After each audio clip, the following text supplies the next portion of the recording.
It's 3 minutes after 10 and you are listening to James O'Brien on LBC, where we find ourselves in uncharted waters. Two of the politicians who have arguably featured most prominently on this programme over our years of chronicling together the largely self-inflicted national decline, starting, I suppose, in 2016 with that Brexit vote, reaching a culmination of sorts in 2019 with the 80-seat majority delivered to Boris Johnson, in part by Nigel Farage's decision to stand down candidates from whatever his vehicle of self-promotion was called at the time, to today, when they are essentially engaged in the inevitable circular firing squad that some of us have been expecting for some time, but which, if I'm brutally honest with you, I was expecting to enjoy rather more than I currently am.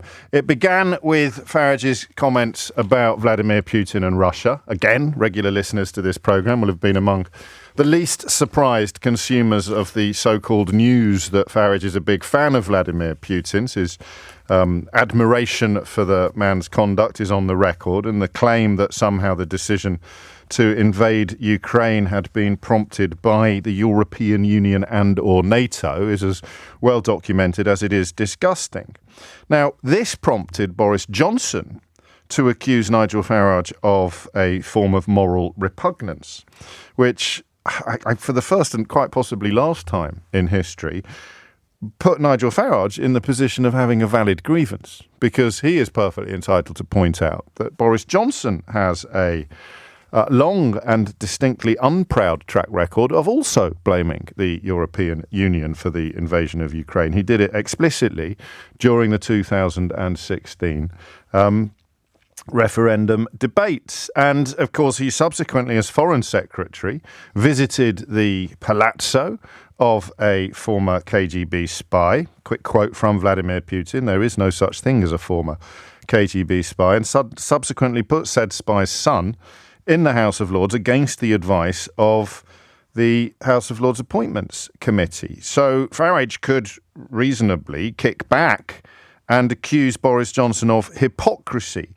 Of course, it leaves them both culpable. It doesn't leave one of them exonerated of the claim of being a Kremlin apologist. It actually puts them both in the position of effectively promoting or regurgitating Kremlin talking points. So they are both, if you like, by their own standards, they are both morally repugnant, which is a moment I didn't quite see coming in such clear and categorical terms.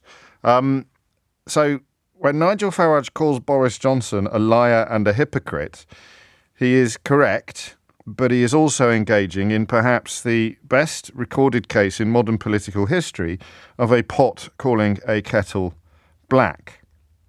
And it puts us in a weird position, doesn't it? It puts us in a position where we have to puzzle over which one of them might be more morally repugnant. Yesterday, there was an example when Farage claimed that Sadiq Khan hates England because of a rule that prevents London cab drivers from flying England flags, a rule that was introduced when Boris Johnson was Mayor of London in 2012. So quite how you could hold up a law introduced by Boris Johnson as proof that a brown-skinned Mayor of London hates England, I'm afraid only Nigel Farage could tell you. But I can't help wondering quite how relevant the ethnicity of said mayor would be to the claim that somebody hates England. I saw it described as a dog whistle so loud that even Zach Goldsmith, the former Mayor of London candidate who ran a racist campaign against Sadiq Khan and subsequently got put in the House of Lords by Boris Johnson. So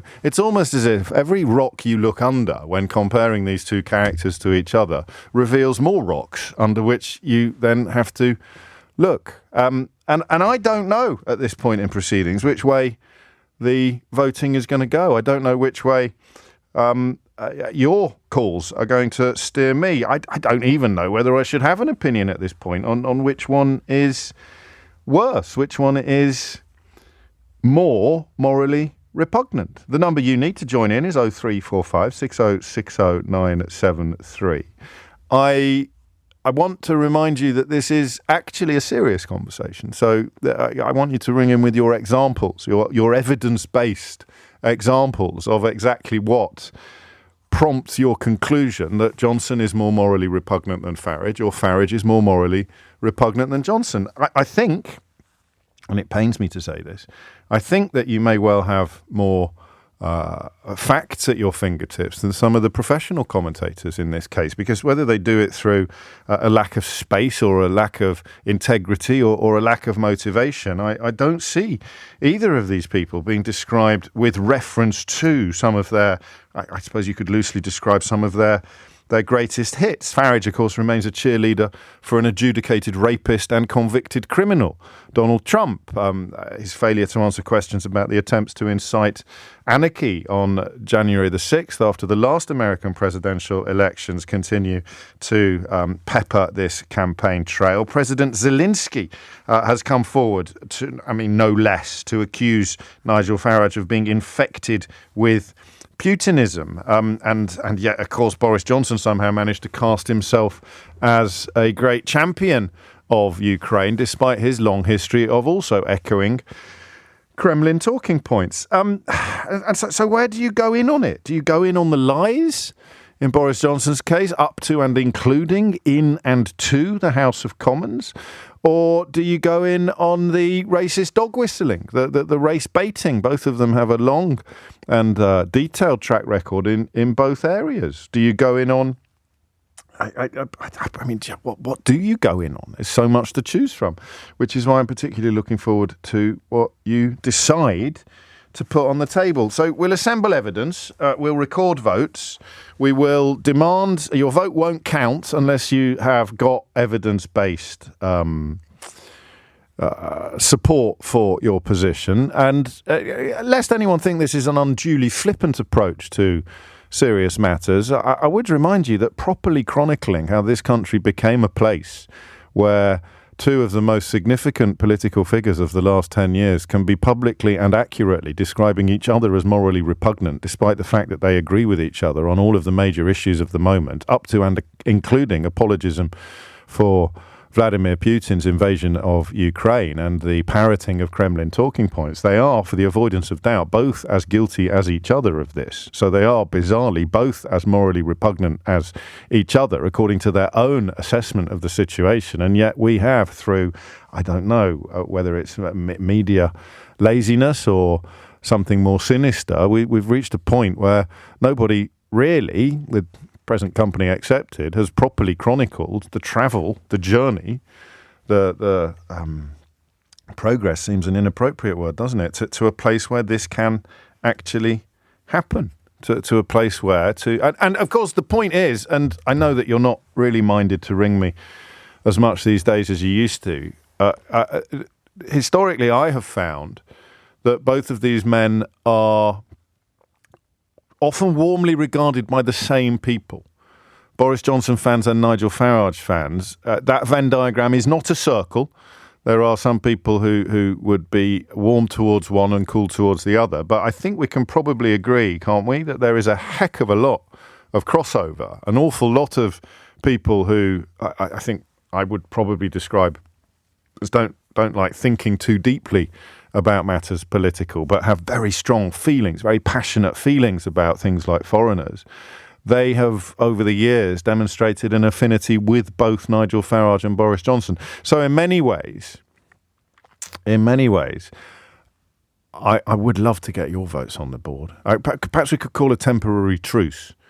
Yeah, given that I've made my disdain for both of these men pretty clear over the years, and you've made your admiration for both of them, the fact that they are now biting chunks out of each other, and I'm compelling you to pick a side, means that perhaps we could call a temporary truce, and you could tell me why you think one of your heroes is more morally repugnant than your other hero. 0345 6060 973 is the number that you need. And just when you thought this circular firing squad couldn't get any more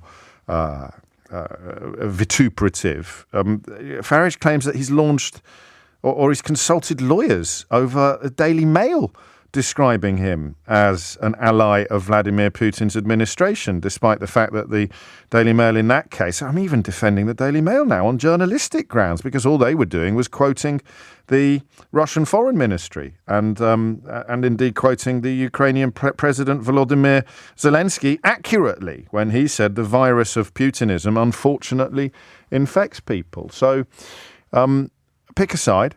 They are accusing each other of being morally repugnant. Draw upon your knowledge, your understanding, your memory of what both of these men have done over the last 10, 20 years, however long they've been in the public space, and let me know your thoughts and indeed your votes.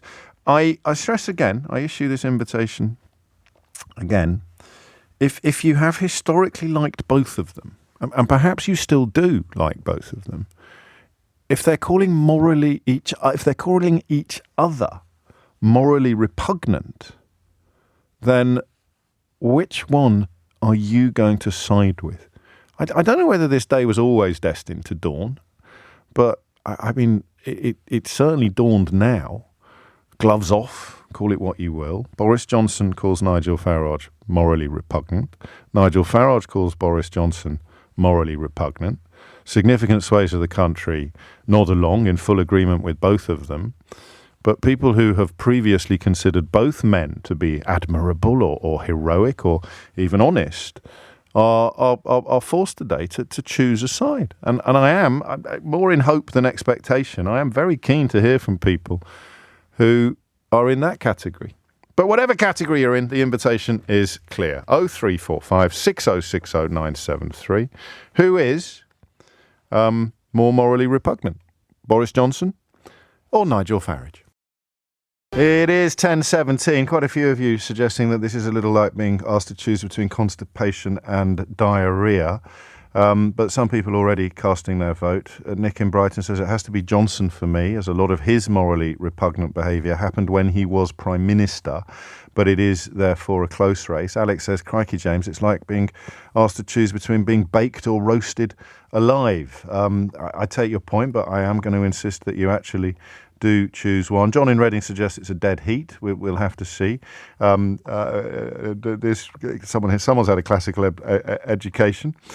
Suggesting that it's like watching Scylla and Charybdis fight it out. Both are liars, says Andy, and will say anything about anyone. That's not an answer to the question, though. Which one is worse? If they're calling each other morally repugnant, then who is, if you like, more accurate? And Danny Fitz, I think, wins the best tweet so far, although it's already only 10:18 when he says Nigel Farage hates Venn diagrams because the borders cross.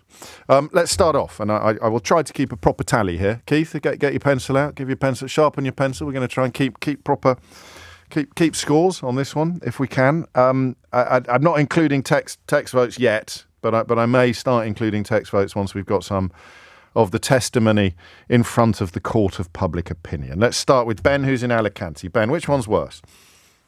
For me, James, it's definitely Nigel Farage, and Why? it's because of when he was a schoolboy in the upper sixth, I think, at Dulwich College.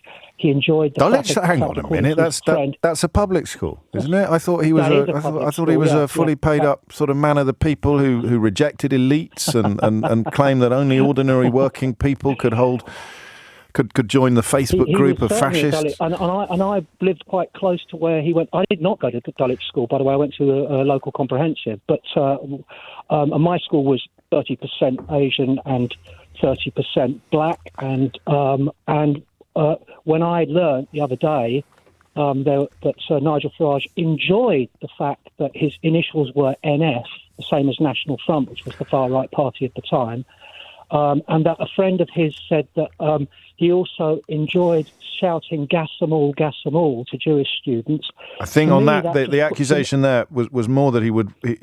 No, you're right. Actually, that was the he would sing it. It was a well-known neo-Nazi song at the time about Jewish people, and then the other accusation in a letter from a former school friend of his that came out, I think in 2019 before the last election, was that he would sort of sidle up to Jewish students and whisper similarly offensive comments in their ears. And I have to tell you, I actually met someone that was at school with Nigel Farage and was Jewish and told me, I have no way of triple checking it, that was exactly what Farage had done to him during their times at Dulwich College together. But we all did things at school, Ben, that we might repudiate now, didn't we? Yes, well, we absolutely did. I mean, I find it particularly offensive because at the time the National Front were actually getting out terrorising my black friends outside the school gate. So for me, that brings back a lot of very bad memories. But I think subsequently what he's done is he's the person that led the charge.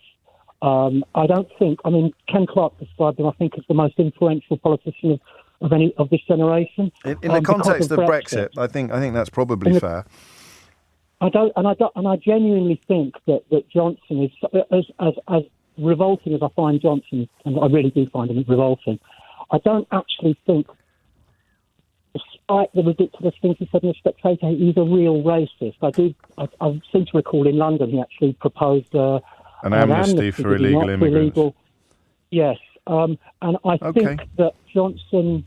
That's my view, anyway. No, I like it. I think that some of these accusations were put to Farage at the time. He didn't directly respond to them, but he did say there were many people of that time who were attracted to extreme groups on both sides of the debate. And indeed, he referenced some of the historical events you described when he said the period during which I was at Dulwich was highly politically charged with the rise of Thatcherism to the Brixton riots just down the road. I having also attended public school, I'm pretty sure that if these accusations were untrue, there would have been a long queue, and he decided perhaps to take legal action against people who published them. There would have been a long queue of former schoolfellows coming forward to defend him and say that his denials were absolutely fair. But of course, there were no denials. He simply said there were many people so in response to accusations that he used to sing "Gas Them All" about the Holocaust and about Jewish people, his response was there were many people of that time who were attracted to extreme groups on both sides of the debate. So it's 1-0 to Nigel Farage.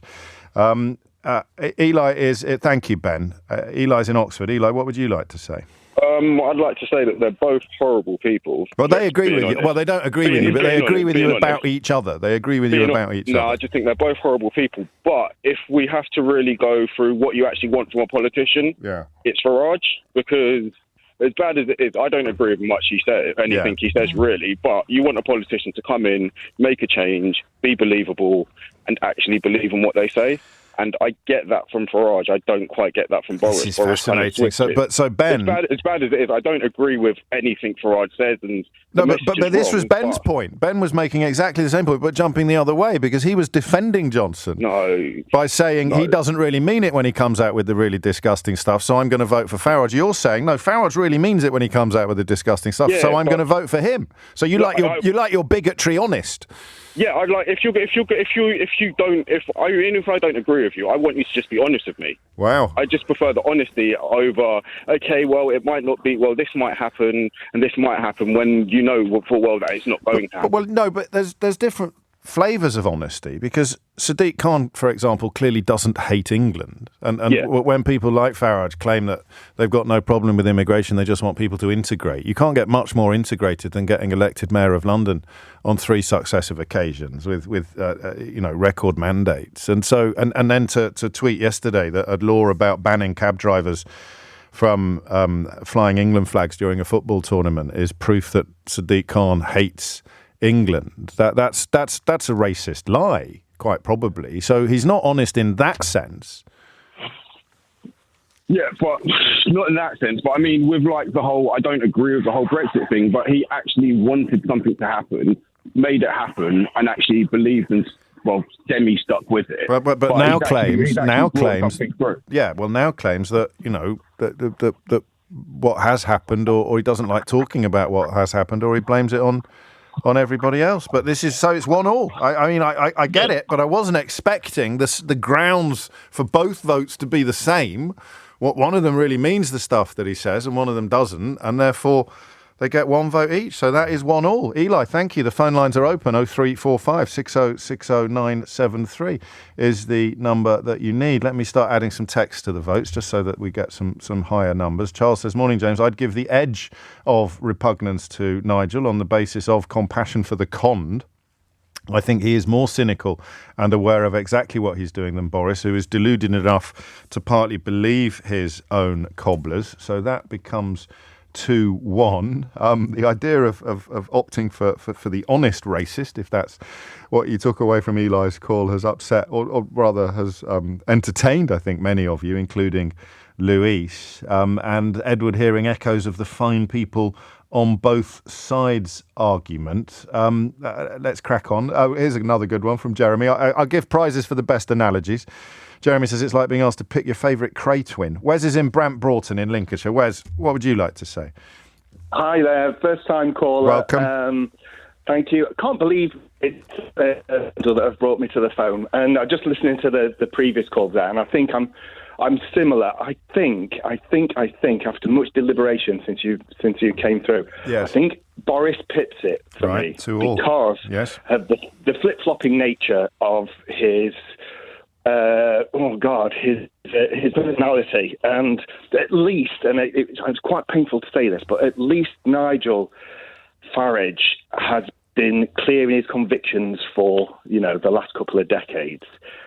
So yeah, I hate to say it, but I think Boris Johnson gets the nod 2-2. So we've got this thing emerging now that opportunism is worse than what many people describe as sincere racism. That's quite an odd position to find ourselves in, Wes. Isn't it just? And, also Boris has held a much higher office and has been in a much grander sphere of influence, although Nigel Farage is extremely influential. Yes. And I just think when you're at that level and, when you're dealing with the Queen and things like that, you are deep, you're reaching down into real repugnancy. I think perhaps what you're describing is the difference between a professional performer and a professional heckler.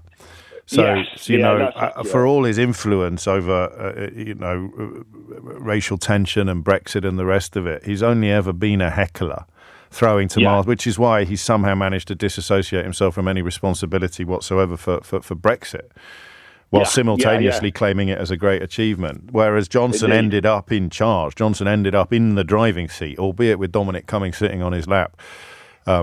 Controlling the steering wheel while Johnson tried to do the pedals. The bottom line is that sending Jacob Rees-Mogg to Balmoral to lie to the Queen about the prorogation of Parliament. These are scandals that go beyond the media and move into the very heart of our unwritten constitution, you would say. Yeah, I would say so. But, it's a hell of a challenge. It is a hell of a challenge, which is why things are so tight at what is, I could be half-time, although we could, of course, carry on with this for a little bit longer. That's very much in the gift of the contributors. Can we get anyone, do you think, who's got the guts to, as a fan of both, has got the guts to ring in and say now that they're calling each other morally repugnant? Someone who doesn't see it like a choice between constipation and diarrhea, someone who sees it like being asked to choose between daddy and chips or between strawberry and mint choc chip ice cream, two things that you have previously considered to be absolutely delicious, but now you are being called upon to decide which one is right when they call the other one worse than them. Both essentially saying it's morally repugnant to parrot Kremlin talking points, but he does it more than I do it, or he did it before I did it, or he does it as well. Just don't mention the fact that by my own standards, that makes me morally repugnant too. So who would we put on this list? Who would be prepared to say, I like them both, but I think on this occasion, Farage is more morally repugnant than Johnson, or Johnson is more morally repugnant than Farage. On the questions of honesty, when he was being interviewed about Putin by Nick Robinson on the BBC, did a bang-up job. He also lied, of course, about George Robertson, the former head of NATO, and that was something that George Robertson himself addressed yesterday on Tom Swarbrick's show on LBC. So you can tell sometimes, when he says things, if you're a long-time student, and I'm a long-time student of both of them, they both get a chapter, by the way, to themselves in how they broke Britain. As soon as he said that stuff about George Robertson, my little internal sort of sensor, SENSOR, started beeping. I thought, that can't be right. That can't be right. And Tom put that directly to George Robertson yesterday afternoon. We'll have a little listen to what happened after the very latest news headlines with Amelia Cox. It is 10:33 and you are listening to James O'Brien on LBC, where we find ourselves in uncharted territory today because we agree with both Nigel Farage and Boris Johnson. Imagine if you've just tuned in. Now you think, what the hell has happened? How can you agree with those two characters after all the things that you've chronicled, described and explained over the last 10 years? Well, the answer is quite straightforward. They've called each other morally repugnant. So it's a rare outbreak of honesty in both camps, but I'm wondering which one is more deserving of the title, who, in other words, is more morally repugnant. It's like having to choose the lesser of two weasels. I quite like that from Roddy. But I also want to hear from people who disagree with the idea that they are both weasels or that they are both morally... Well, you can't disagree with the idea that they're both morally repugnant because you have to tell me which one you agree with more. There you go. That's the way to do it. I sounded like Punch and Judy then. Which one do you agree with more? So you agree with both of them about almost everything, but when they call each other morally repugnant, which one do you agree with more? 0345 6060 973. George Robertson, of course, former Secretary General of the Military Alliance, was cited by Farage in that interview with the BBC at the weekend as someone who agreed with him that the invasion of Ukraine was prompted by EU and NATO expansionism, a relatively meaningless phrase, but nonetheless an accusation serious enough for George Robertson to come on Tom Swarbrick's programme on LBC yesterday and address directly. Well, Nigel Farage suggests that you agree with him on his logic, and he cites an interview that you gave to the New Statesman in which you said, quote, "The whole Ukraine crisis started off with the offer of an EU accession agreement to Ukraine in 2014. Well, that is right, because the government of Ukraine at that time wanted an association agreement, but were told by the Kremlin that they had to reject it. So it was a decision at that point by Ukraine, and eventually they overthrew the man and rejected because they wanted to be inside the European Union. But it wasn't the European Union foisting itself on Ukraine. It was responding to the desire by the Ukrainians to be inside the European Union. So to claim that I'm supporting Nigel Farage at this point is simply dishonest. Surely not. Simply dishonest. 2-2 at the moment, although I probably should try and include a few more texts. It's happening again. They're moving too quickly for me to get any sort of handle on them, and I can't just randomly pick texts to add to the tally because that would be deeply unscientific. Francis is in Brixton. Francis, who's it going to be? Hi, James. Good to speak to you. Long-time caller, first-time listener. Long-time listener, first-time caller. Take your time. I do speak to the spammer, just so you know, so it might sound a bit strange every now and again. Sure. So the thing which interests me is that people are saying that Boris Johnson is worse than Nigel Farage because he's an opportunist. Yes. For me, though, I take it in the opposite direction, and I say he's not quite so bad as Nigel Farage because he's an opportunist. Yes. Essentially, opportunists only exist and they can only do their thing because another person has opened the door for them to take the opportunity, essentially. And the other thing about being an opportunist, you know how it was looking like Boris Johnson to go 50-50 on whether he supports Remain or leave? Apparently he wrote an essay. He wrote 2 columns. You're absolutely right. I'd forgotten about that. Essentially, we could be looking at another version of history where he's still an opportunist, but he jumped on the Remain bandwagon to advance himself. He would still be an opportunist. He'd still be one of the most pathetic humans to ever exist, but he would not have ended up driving the country into the ground. And essentially, something I notice is that people often respect people for the strength of their beliefs, as opposed to actually the quality of those beliefs. I really don't believe that. I would rather be hanging out with a weak-willed hypocrite who can go in any direction, as opposed to somebody who believes absolutely horrible things, advocates for those horrible things. Yes. You know what? At least they have authenticity. And no, I completely disagree with that. I'm afraid. It's 3-2 to Farage. Boris Johnson might be pathetic, but he's not evil. Well, evil's a pretty hefty accusation to level, but I know that Farage claims to be a great fan and supporter of free speech, so he'll be foursquare behind your right to say that on the radio. Even if I think it's perhaps a bit strong.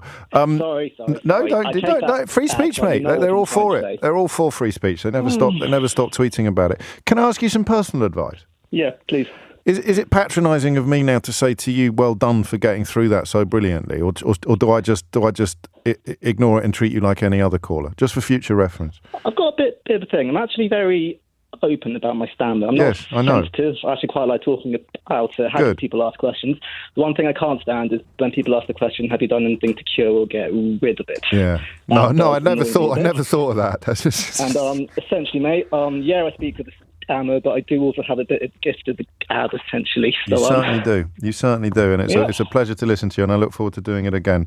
Mate, I really appreciate that. I'm finally going to do the thing that everybody does. I've been listening to you for the past 14, 15 years, or something like that. Good Lord. No, 10 years, I think. That's better. And just thank you for all you do. God bless you. Thank you, Francis. Nice one. I look forward to you calling in again. I'm moving on only because Natasha Clark has dashed, I think we can say, sprinted into the studio with a look on her face that to me says story breaking.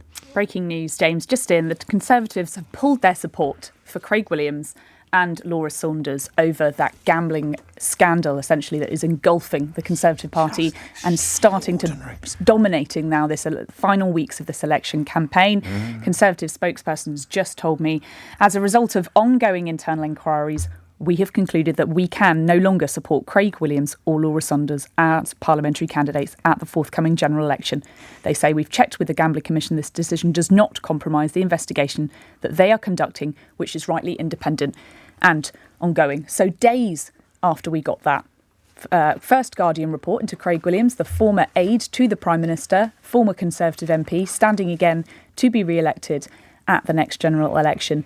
The Conservatives have so far refused to suspend these two candidates, saying essentially that this ongoing investigation means that they can't do so.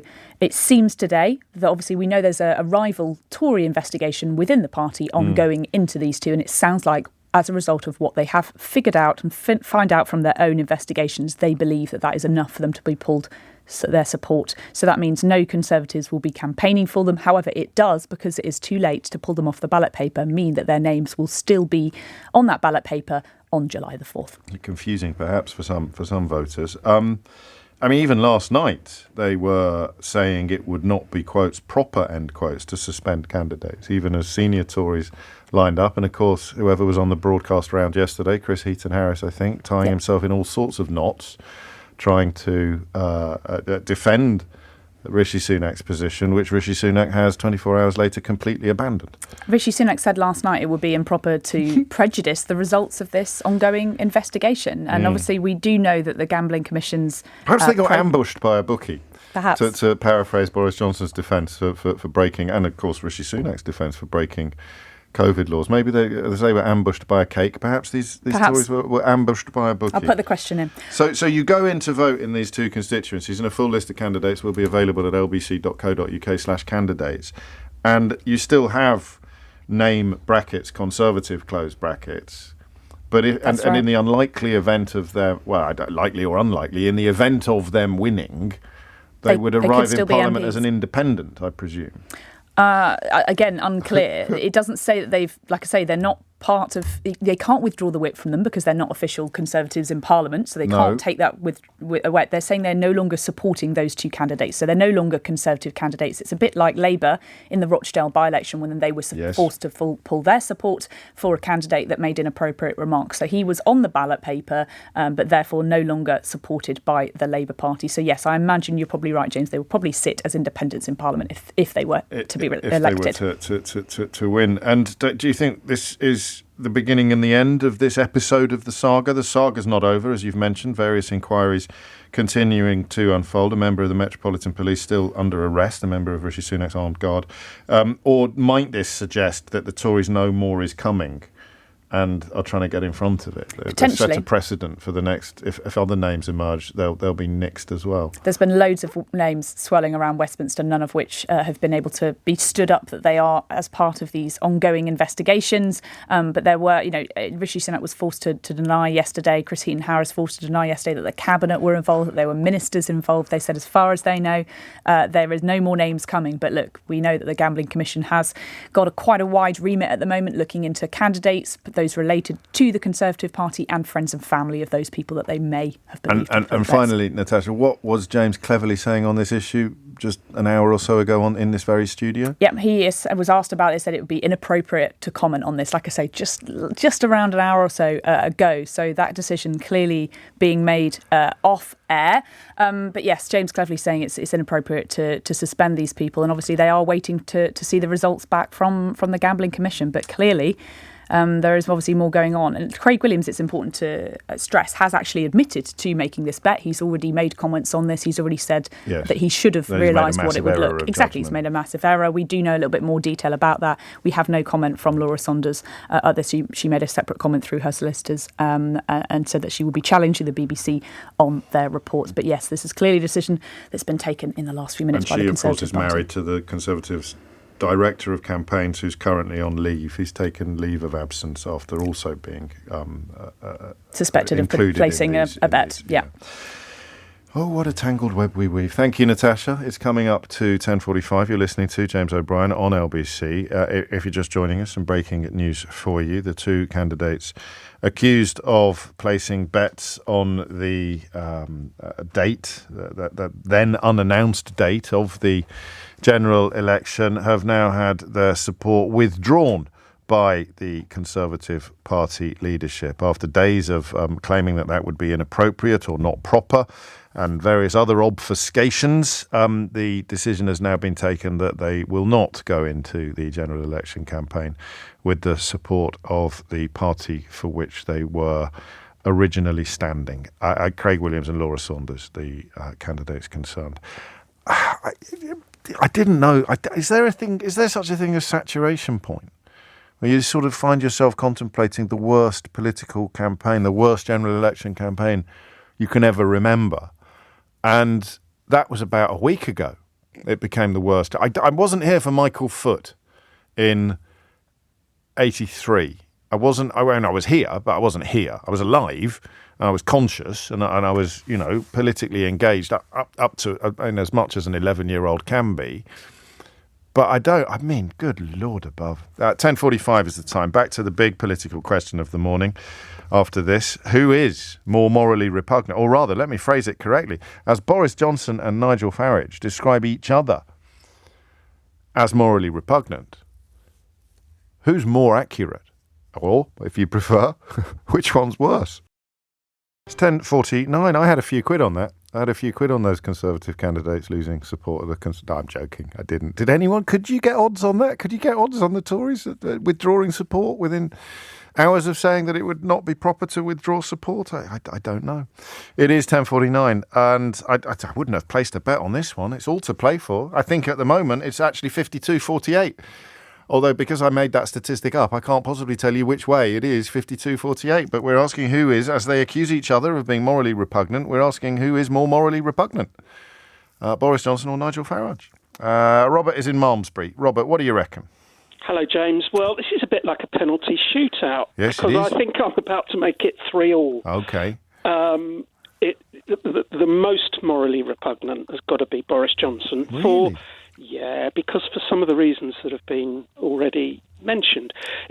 Farage, in a weird kind of way, is authentic to his own values. Yeah, but what if the values are morally repugnant? Yeah, well, they are. They are. Well, then surely the fellow who doesn't really believe it is better than the fellow who does. No, surely this is not. Fascinating. This is absolutely fascinating. Well, I think there's a psephological kind of PhD in this. Yeah, you're probably right. But surely the person that is venal, self-absorbed, in it for himself, and inflicted, the first Prime Minister to inflict, to use your language, economic harm on an entire population. We were sacrificed on the altar. But what do you think the other fellow would have done? Egomaniac. In the same circumstances, what do you think the other fellow would have done? Well, that doesn't matter, does it? Because you're describing things that actually happened. Yeah, and I don't think, he...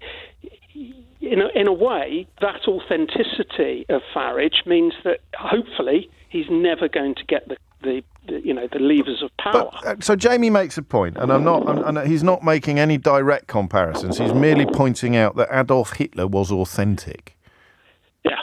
So you would have found someone pretending to be a Nazi worse than Adolf Hitler? On the basis of a short head, yes, because... By a short head, you mean a small margin? A small margin. Yeah, okay. Yeah. Well, I never... And you know, he just look at his track record. Everything that he did kind of turned bad. So this is... I mean, the way I mediate this... And possibly step back from that idea that, as Luis puts it, an honest racist is better than a dishonest racist, which is what Luis is hearing. That's absolutely fine. Yeah. The way I mediate it is that distinction between the heckler and the performer. Correct. And we don't know what would have happened. Well, we have a vague idea of what happens when the heckler gets onto the main stage. He says things like he said about Vladimir Putin and Ukraine, but not in terms of ever having his hands on the steering wheel, ever having his... ever controlling things. And so Johnson then becomes worse because of things he's done, regardless of what they both think. Yeah, and there is a little bit of bias, I guess, in what I've said, because I have read your book, so I read the chapter. Okay, well, no, I mean, it's not a prerequisite, but I mean, statement of the bleeding obvious, I have also read the book that you refer to, possibly a little bit more closely than you, and I struggle. I certainly wouldn't come down on the side that authentic awfulness is better than inauthentic awfulness. I could make a strong case for it being the other way around. But the charge sheet... This conversation is so fascinating. It is, isn't it? The charge sheet for Johnson is longer, I think it comes down to.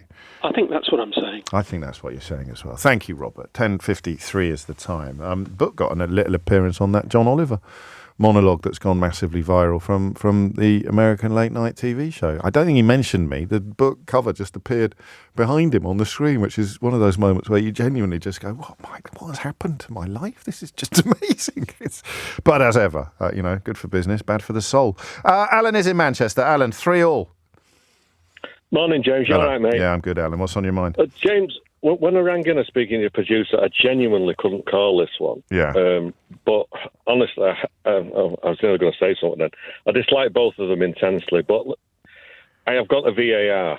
Oh, wow. Okay, so this is live. This is live decision-making. Yeah, I've got the VAR, and I'm going to go for Johnson. 4-3. And there are two reasons.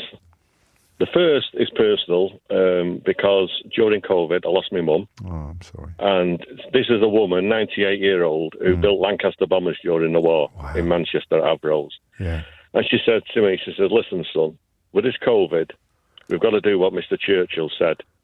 We've got to all pull together and we've got to work together. And so while, the vast majority of the country, we're going out once a day, exercise, we're doing everything by the book, Johnson was partying. And then he lied to Parliament. So this is the other reason, James. Yeah. The damage Johnson did, he did in Parliament. Farage, as an MEP, never got into the Euro Parliament. He had the worst attendance record of, I think, any MEP. That's outrageous. It was the second worst. Second, sorry, James. even VAR, you can even VAR can't be perfect sometimes. I think it was the second one. I think it was the second. Yeah. So I know. I believe allegedly he never got past the bar with the rest of his UKIP goons. Certainly did nothing for fishermen because he was on the committee. They were thrown under the big red bus, the fishermen and the farmers by Farage. Yes. And the thing is, and the other thing about Farage is you're not talking yourself back round again, are you, Alan? No, I've made the decision because I know you pushed me for a decision, James. But also, with regarding Johnson, it shouldn't be forgot that 2 days after there was a NATO summit to discuss the Salisbury poisoning. Yes. And that was the second time that Putin had launched a chemical attack on this country. Yes. Johnson ended up in Italy at Alexander Ledbedev's castle. He was an ex-KGB colonel, and there's some great work been done by John Sweeney. You're not wrong. And he went there without his diplomatic protection unit. We still don't know what happened. We just know that he was in something of a state when photographed at the airport by a member of the public making his way back from that bender.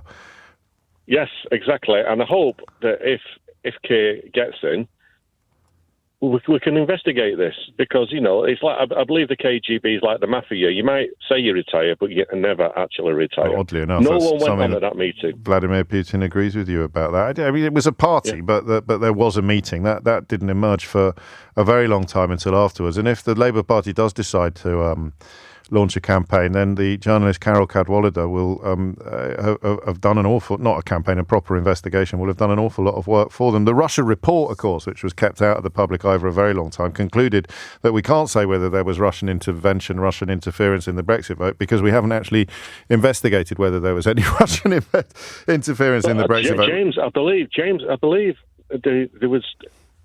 When he had the press interview, I know Kevin, the Labour MP, was on that committee, and I think, was it Julian Smith or Lewis? He's a sort of very independent-minded Tory defence, and there was an SNP guy, and they asked him about that, and he turned, and I remember his face, he said, we were never asked to investigate Russian interference in elections. So yes. I hope that we do investigate Russian interference in elections. And these are all reasons why you've after a VAR, you've gone for Boris Johnson, which makes it 4-3, and that there is a bit of a pattern emerging in that the Farage votes seem to hinge upon the idea that his moral repugnance is authentic, whereas Boris Johnson's moral repugnance is opportunistic. That seems to have informed a lot of the Farage votes, whereas the Johnson votes seem to hinge upon things actually done as opposed to views actually expressed. It's not a 100% analysis of where the votes have gone, but it is nonetheless I think an interesting one. And I'd refer you back. I'd return to that observation about the inability of London black cabs to display England flags, a decision taken when Boris Johnson was Mayor of London. Farage tweeting yesterday that it's proof that that Sadiq Khan hates England. And if you want to know who he is appealing to, then have a look at how those sort of lies get picked up by social media, on social media, and now, of course, by the so-called news outlets that are bankrolled to enormous losses of millions upon millions of pounds, so that people like Farage can have their own TV shows. 4-3 to Johnson. It's all to play for. I think we may take a few more votes on this as things stand. We may not. You'll have to stay tuned to find out. The number you need if you want to join in. We haven't had anybody. I'm not going to lie to you. I wasn't expecting an avalanche of people who are members of both fan clubs, both the Boris Johnson fan club and the Nigel Farage fan club, prepared to actually pick a side on a day like today, prepared to tell me who they agree with more when they describe the other one as morally repugnant. It is like that Spider-Man meme that I mentioned yesterday, when you've got two Spider-Men, if that's the technical term. Is it Spider-Men or Spider-Mans? You've got two Spider-Men pointing at each other, going, wait, but it's you. No, you're morally repugnant, says Nigel Farage. No, you're morally repugnant, says Boris Johnson. And many of us sit there going, oh, wow, you're both right. 3 minutes after 11 is the time. You're listening to James O'Brien on LBC. History will judge them differently, writes Peter. Johnson will be remembered as a PM who drove a JCB through standards in public life and ruined the country by, quotes, getting Brexit done, end quotes. Farage will be remembered as a populist chancer whose main contribution to our political history was to awaken the far right and bring racism and xenophobia into the mainstream. It's a dead heat. Quite a few people finding it impossible to choose between the two. Oh, James, I'm loving this hour. Categorically, no doubt about it. Boris was far worse for all the reasons your very astute listeners have articulated. Versus from Graham. Hi, James, long-time listener, first-time WhatsApper. I think Farage wins the most repugnant person award because I think Johnson has an easily identifiable, albeit publicly undiagnosed, antisocial personality disorder that clearly includes compulsive lying to feed his enormous ego and advance his personal wealth/self-worth. He can't stop himself from doing it, whereas Farage arguably chooses to adopt his positions, to tell lies, to advance his personal/political aims/wealth/social standing. That makes more sense to me as an impartial observer. It makes more sense to me that you would vote for Farage because he has a choice in the matter. There's others describing it as authenticity, whereas Johnson, you could argue, couldn't lie straight in bed. And that then long list of people that he's lied to over the years makes it possible that he has no control over these kind of impulses. But the texter who suggested that he had revivified xenophobia and the far right in this country when casting his vote for a dead heat would be perhaps interested. Which well-known, I don't know, I think he calls himself a journalist at the moment. Who do you think's just been arrested in? If I told you that somebody who has an awful lot to say about immigration had just been arrested in Canada on immigration offences, who's the funniest person that could be? During an election campaign, during a period of British politics where script writers would send it back, script editors would send it back to script writers and say, this is far too implausible, don't be ridiculous, write me something that is at least vaguely credible. Which prominent immigration loudmouth being arrested, who would be the funniest person that could be arrested today in Canada on immigration offences? And you're only allowed to enter this if you genuinely don't know the answer. If you genuinely don't know the answer, then you can get in touch. I've got a couple of unhinged headlines in contention for you today. We're sort of going back through the archives now that it's proved so popular to find ones that we missed at the time, but some of them are so good that they can't be left to languish in a filing cabinet somewhere. But we've also got an Idiot's Corner. This is from Andy. Andy writes, "Hi James, you need to get over the inferiority complex you have with Johnson and Farage. It's getting slightly embarrassing and very boring." So Andy's a good example of someone who loves them both and is sort of, at the moment, the brain can't engage with the matter. But I love them both. But they're calling each other morally repugnant. I know what I'll do. I'll send some abuse to James. That's what I'll do.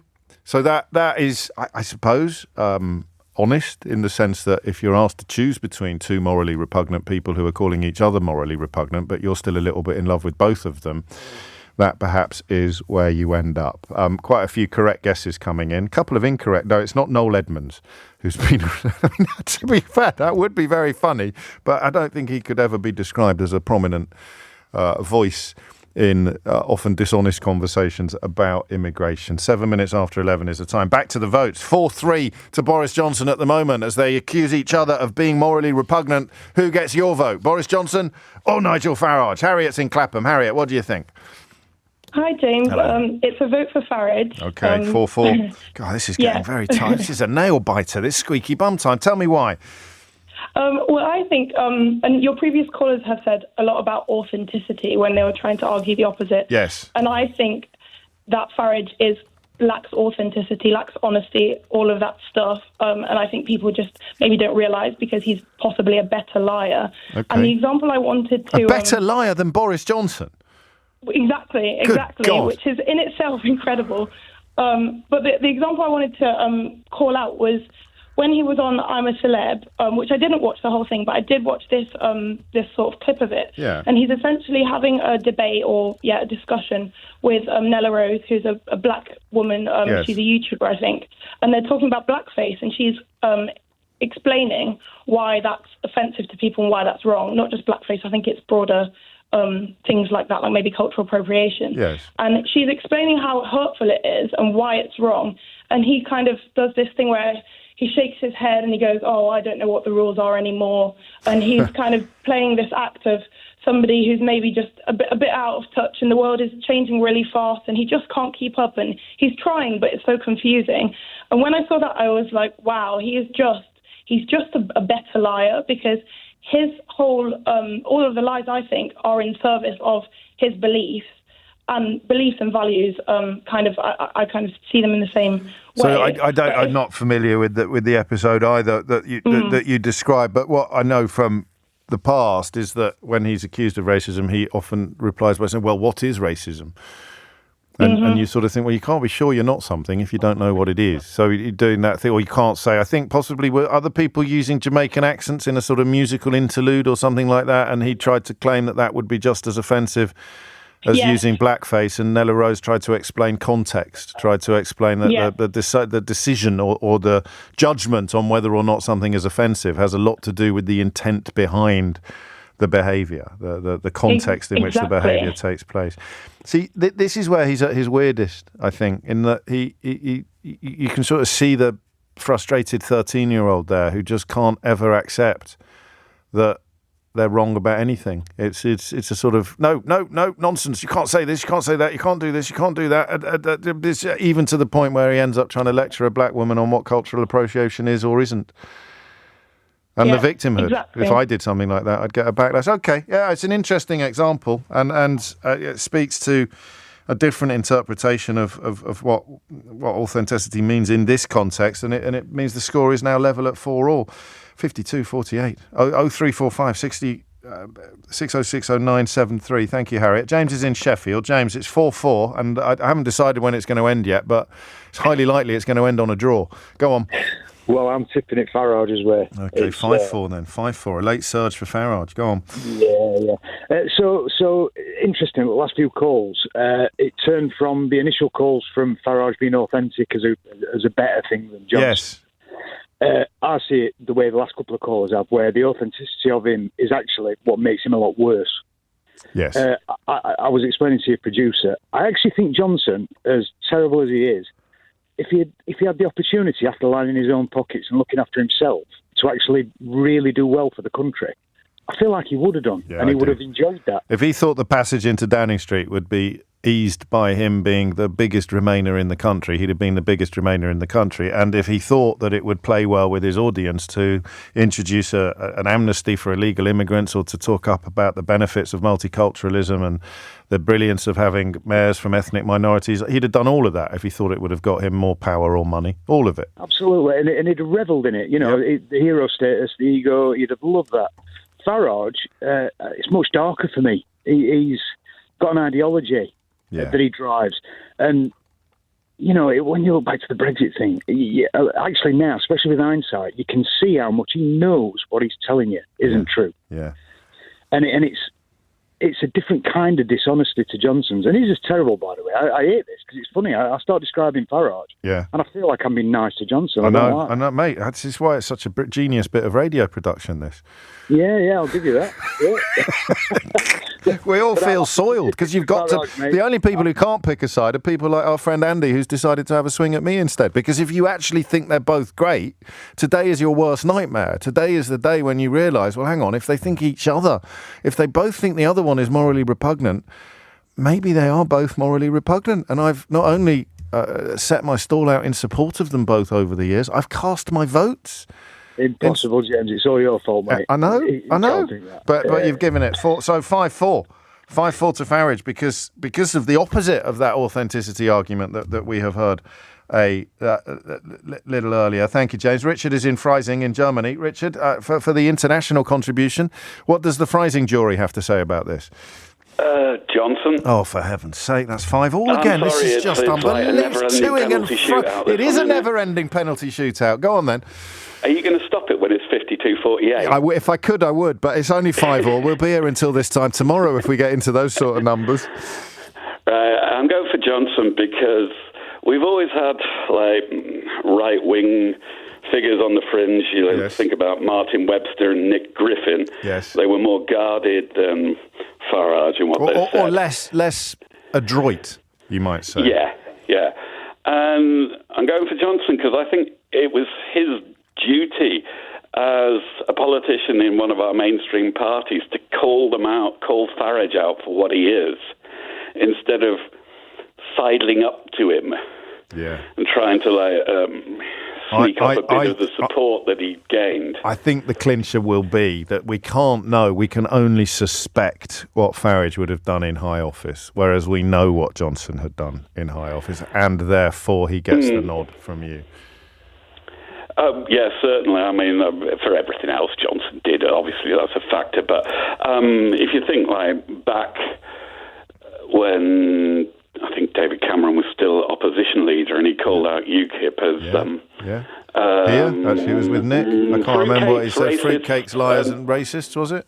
No, hang on. Fruitcakes, closet racists and loons. That's it.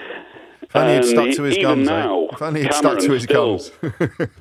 Cameron is still calling out Farage for what he said about Sunak not sharing our values. God, yeah, of course. Yeah. And Johnson's got into this spat with Farage, and it's not about, xenophobia or anything like that. It is Ukraine, which is the only call that Johnson arguably got right during his time in office. Although Farage is right, this is what James was talking, Richard in Sheffield was talking about a minute ago. Every twist of this conversation involves you defending someone that you consider to be largely indefensible. But Farage was right when he reminded us that during the Brexit debate, when they were on the same side, Johnson did come out and try to blame the EU explicitly for the invasion of Crimea in 2012. Yeah. Probably when Putin invaded Ukraine, Johnson had 2 speeches lined up. I think that's more than... And we're back to opportunism on his part. So 5-5 is the time at 11:15. Just on the question of why people won't ring me if they are fully paid up members of both fan clubs. David from the American diplomat said something quite brilliant on a podcast the other day called the Bulwark Podcast, Bulwark. For anyone sniggering at the back. This is brilliant. And this, in many ways, is it couldn't be more pertinent to some of the points that we've made in the course of this morning. He said, you can warn your friend that he is being conned, and he will get angry at you. And when the whole thing comes crashing down, and he loses his money, and he can no longer deny that you were right, he will never forgive you. He will forgive the crook, but he will not forgive the people who warned him about the crook. The crook just took his money, but you made him feel dumb. And that, somewhat contradictorily, is why the catchphrase compassion for the conned, contempt for the conmen exists. But it's also why Idiot's Corner exists. Because I am your friend, and I did warn you that you were being conned. And you did get angry at me, and the whole thing has come crashing down, and you have lost your money or your Brexit or your dreams, and you can no longer deny that I was right, but you will never forgive me. You will forgive the crook, but you will not forgive the people who warned you about the crook, because the crook just took your money or your votes or your dreams. We made you feel dumb. And it doesn't matter how many times I tell you that I don't think you're dumb, you'll never forgive me for making you feel that way. It's 11:17. It's 11:18, and I get the casting vote now because we've got to crack on. There's something else I want to talk to you about, but I can't do it. I'm not. I think I'm probably going to get political paranoia. Eleanor's got a slightly terrified look on her face. I can't. Am I not allowed to make the casting vote? No. Okay. I won't then. 52-48. Would that be allowed? I don't know. So I shall leave it hanging. 5-5. 5 votes for Farage. 5 votes for Johnson. God knows how many hundreds of votes on the WhatsApps and texts, but we don't have the resources to count them. I shall leave it there. Who is more morally repugnant? It's a dead heat. It's not even 52-48. It is completely equal, but some brilliant explanations and some brilliant combinations, if you like. Now, I want to move on now to something completely different, and you may want to, Stuart, last word to Stuart. He goes, it's definitely Boris Johnson. I've seen him play tennis, which is a very in comment, one of my obsessions about that whole horrible period of British history when we had such utterly and signally inadequate people in charge of our national response to something as catastrophic as COVID-19, as an imminent fatal pandemic. One of my absolute obsessions with it is the kind of education that I received and that Boris Johnson and David Cameron received, designed essentially to create soldiers of empire, to create men who could go off to the other side of the world and take over without questioning their entitlement to do so or their right to do so, or having any form of emotional literacy that may have made them more empathetic to the people they were exploiting and oppressing, or indeed to the fundamental injustice of what they were doing. So public schools in Britain, certainly until the 80s or 90s, used to create precisely those sort of men, and having them in charge when the pandemic arrived was absolutely disastrous. And the point at which the scale of how disastrous it was came when David Cameron said, Boris Johnson caught COVID and David Cameron said, don't worry, he'll be fine. I've seen him play tennis. And I thought, if you didn't go to a school like mine, you'd probably think that's the maddest thing you've ever heard. And even if you did, it remains among the maddest things you've ever heard. But we know why it happened. 21 minutes after 11 is the time. I want you to tell me now how worried I should be about physician associates. There's probably, if you've got any connection whatsoever to this story, there's probably someone that you want to get on the phone to immediately. I can't remember the last time an important public debate unfolded, largely on social media, but it's now moved into the legal world, where I didn't fully understand or even have the first understanding of what the debate was about. So there is an increasing use of people called physician associates in the NHS. These are people who have not had as much training as doctors. In fact, they don't have formal medical training, but they will, I think, have some science-based degrees. Increasingly, I am told, they are moving into roles where patients or NHS users may not be fully aware of what is happening, up to and including concerns that some PAs or physician associates are being drafted into GP surgeries to replace family doctors. The BMA and several royal colleges have called for a recruitment freeze on physician associates while concerns are addressed. The British Medical Association is taking the medical regulator to court over the increasing use of physician associates. They are being used increasingly in order to ease the pressure on the NHS. I suppose the worst case scenario is the argument that they're bringing in people to ease the pressure on the NHS who are simply not qualified or fit for purpose in the jobs that they will be doing to ease the pressure on the NHS. But it's the urgency of easing the pressure on the NHS that has lowered the bar to an unacceptable level. And then the other extreme of this argument would be there's absolutely nothing to worry about. You don't need to have spent 5 years at medical school to do a large proportion of the work that qualified doctors are called upon to do. We also have anaesthetist. That's one of those words, isn't it? Have you got an anaesthetist? Even if I speak a bit of Greek, I should be able to get my chops around a word like that really easily. Anaesthetist associates, anaesthetist associates, anaesthetist associates, anaesthetist associates, and physician associates, PAs and AAs. The British Medical Association argues that the uncontrolled experiment of using them more will lead to more unintended patient harm.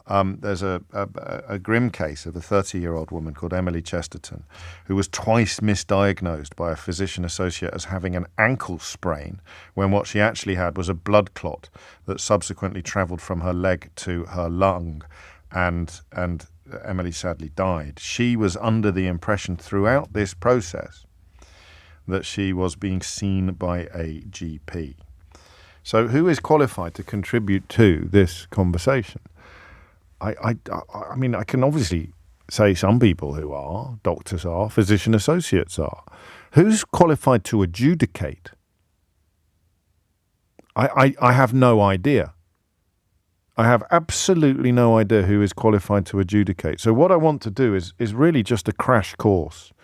Why are you comfortable or uncomfortable with the increasing use of physician and anaesthetist associates within the NHS?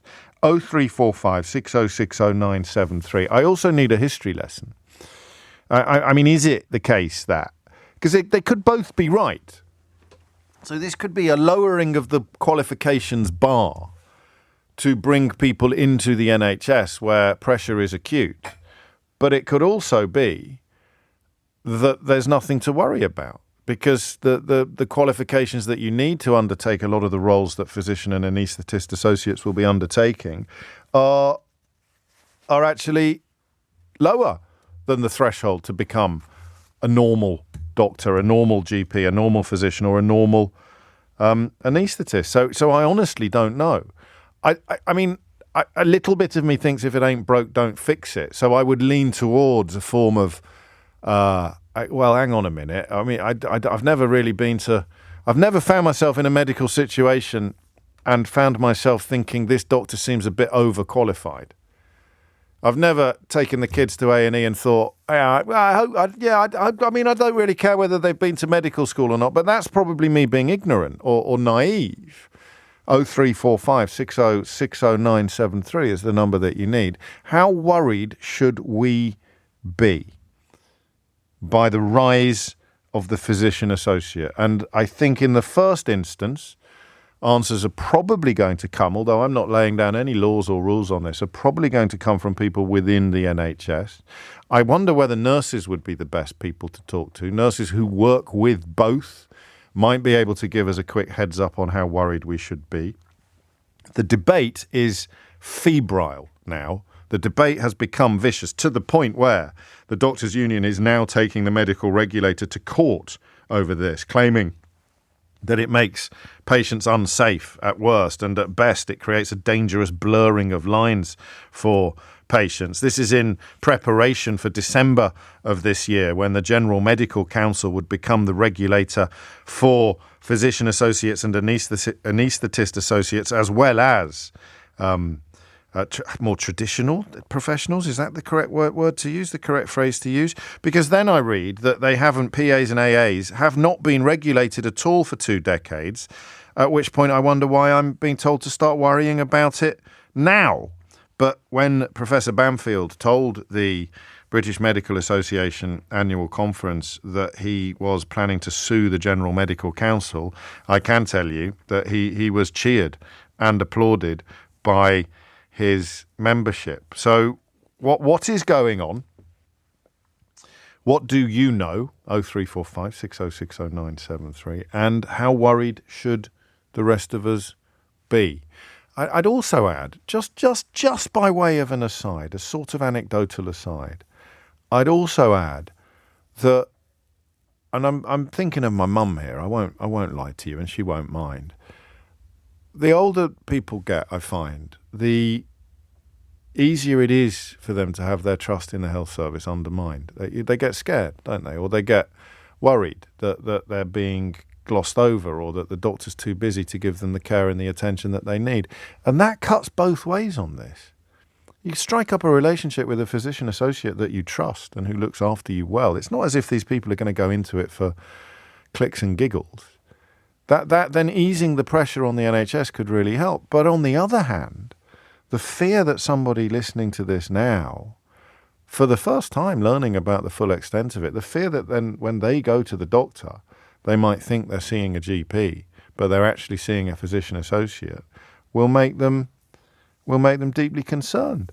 And I suppose I should, in the interest of full disclosure, the voices I trust most in the NHS space have been largely, if not unanimously, either negative or sceptical about the rise of the PA and the AA. And that doesn't mean they're right, but it does mean that even subconsciously I'll be coming perhaps to this conversation with bias.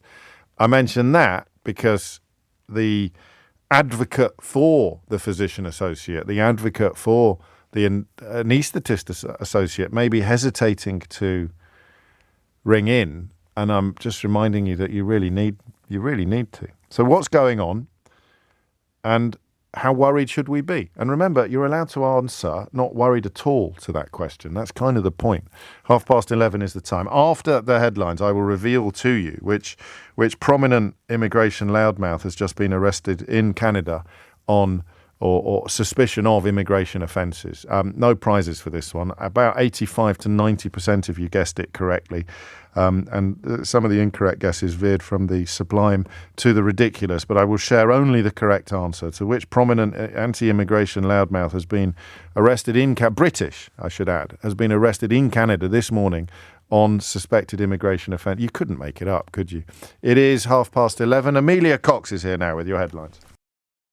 trolled by my own newsreader now. So I'd spend ages building up some tension on a what we call in the trade a hook and tease. Not my strongest suit, I grant you. Historically, not the element of the radio presenting lark that I acquit myself most efficiently at.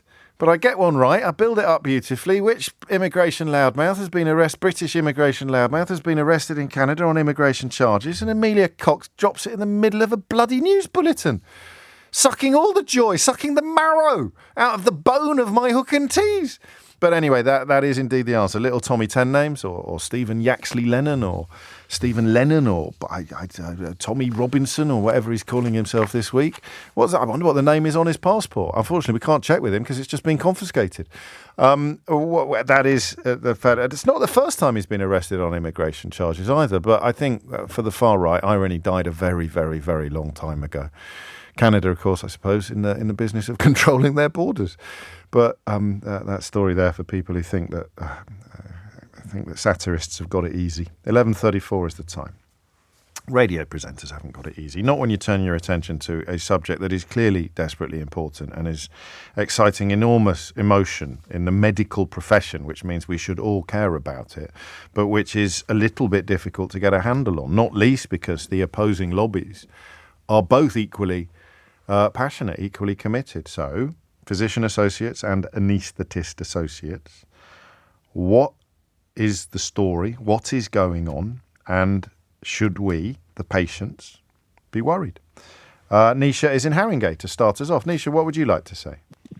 Oh, hi, James. Hello, Nisha. I'm, second time on LBC, and I'm trying to be a non-emotional medic about this, actually. Well, you're allowed to be emotional, but I understand your point. No, I do. It's important. Just because it's hard to get people to understand stuff when you speak with emotion is the problem. I do feel quite emotional about it because I'm a retiring psychiatrist. Okay. I, therefore, have a lot of experience in mental health, but I also did do membership exams with the Royal College of Physicians. I'm actually physically trained as well, and lots of people don't realise that psychiatrists are doctors first, as in physical health doctors first, and then they become mental health doctors after more training, right? So I'm a doctor. And I, because I'm at the end of my career, have worked with a lot of different health professionals, many of which, such as some of the specialist nurses I've worked with, are heaps better than a newly qualified junior doctor because they've got more years under their belt and they're cleverer and they're kinder and they get it, right? Okay. And you get really, really poor quality doctors who are young and who went into medicine perhaps because they really like maths and they need to be an anaesthetist putting people to sleep rather than a psychiatrist talking to people. Right. So doctors are a great variety of people and physician associates are a great variety of people. But the big difference is that the doctors have done a long training, 5 or 6 years, during which the life experience they've had changes the way that they look after the patient. So no matter how clever they are scientifically, holding somebody's hand while they die or actually being part of, an unsuccessful resuscitation changes what you know about life and death and actually changes the way you access the science in the heat of the moment. Right, yes, okay. So, I've got a partner who's mental health professional but went to the same school as you, so it's quite a funny thing. Whenever I listen to you, I think about that. Gosh. And he wasn't there for long. And you might remember who he is, but I'm not going to say his name. Tell the producer afterwards because you've pricked my interest now. Okay. Anyway, so as a result of you saying some pretty intelligent things about the private school system, which I think is problematic, I think private medicine is also problematic. But what I also think is that the NHS is broken.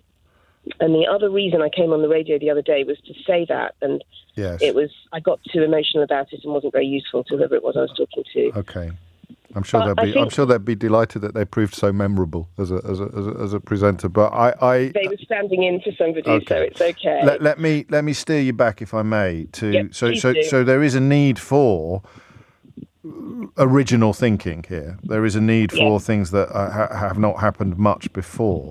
I understand exactly what you say about the maturing of one's medical gifts with experience, but so far, I don't, and I know the difference in qualification. So an anaesthetist might already be lacking in the kind of emotional literacy that you're describing, because you describe them as being interested in maths, whereas a practitioner, we would presume, had more intent in bedside manner. But I haven't got much of a handle on how worried I should be about associates at this point. It depends on what they're being asked to do. Yes. And it depends on what they're being sold as to the general public. So look, if you go into A&E with a broken bone, and you see a specialist nurse, actually, I'm going to tell you a personal story. I had a colonoscopy because I was on a 2-week, whatever, that cancer weight thing. Yeah.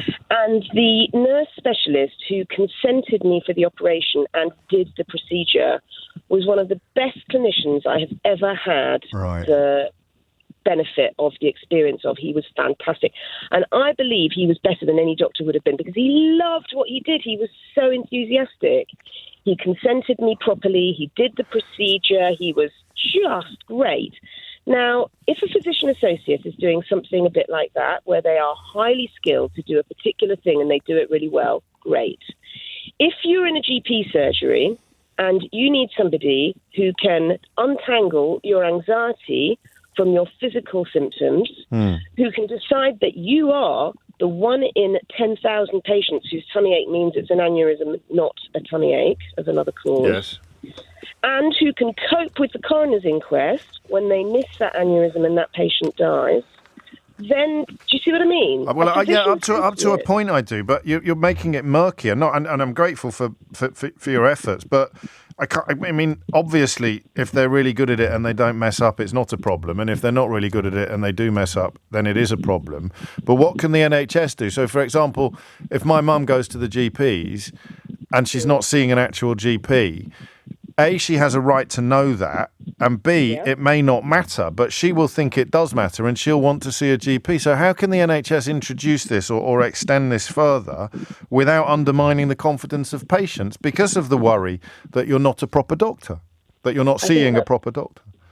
That's absolutely right. And I think what happens is, well, firstly, it's all about transparency. Yeah, but even now, because I don't think it is, because even if you are transparent, if you say, I'm a physician associate, the more familiar we become with the phrase, the more likely it is that we'll acknowledge what that means. And once you know that it means, you'll know that it means, in my language, you're not a proper doctor, you're not a fully qualified doctor. Therefore, I am less likely to want to see you, which means that the physician associate is less likely to be able to alleviate the pressure on the NHS.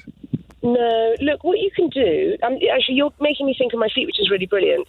Okay. What can happen in your mum's situation, I work best with, straightforward examples, is that the physician associate says, hello, I'm a physician associate called X. I'm going to take your blood tests and ask you a couple of questions, and then you're going to see a doctor for the things that But a lot of people aren't seeing a doctor at all, are they? A lot of people are only seeing the physician associate. What about an anaesthetist associate? Would they be doing the role of an anaesthetist?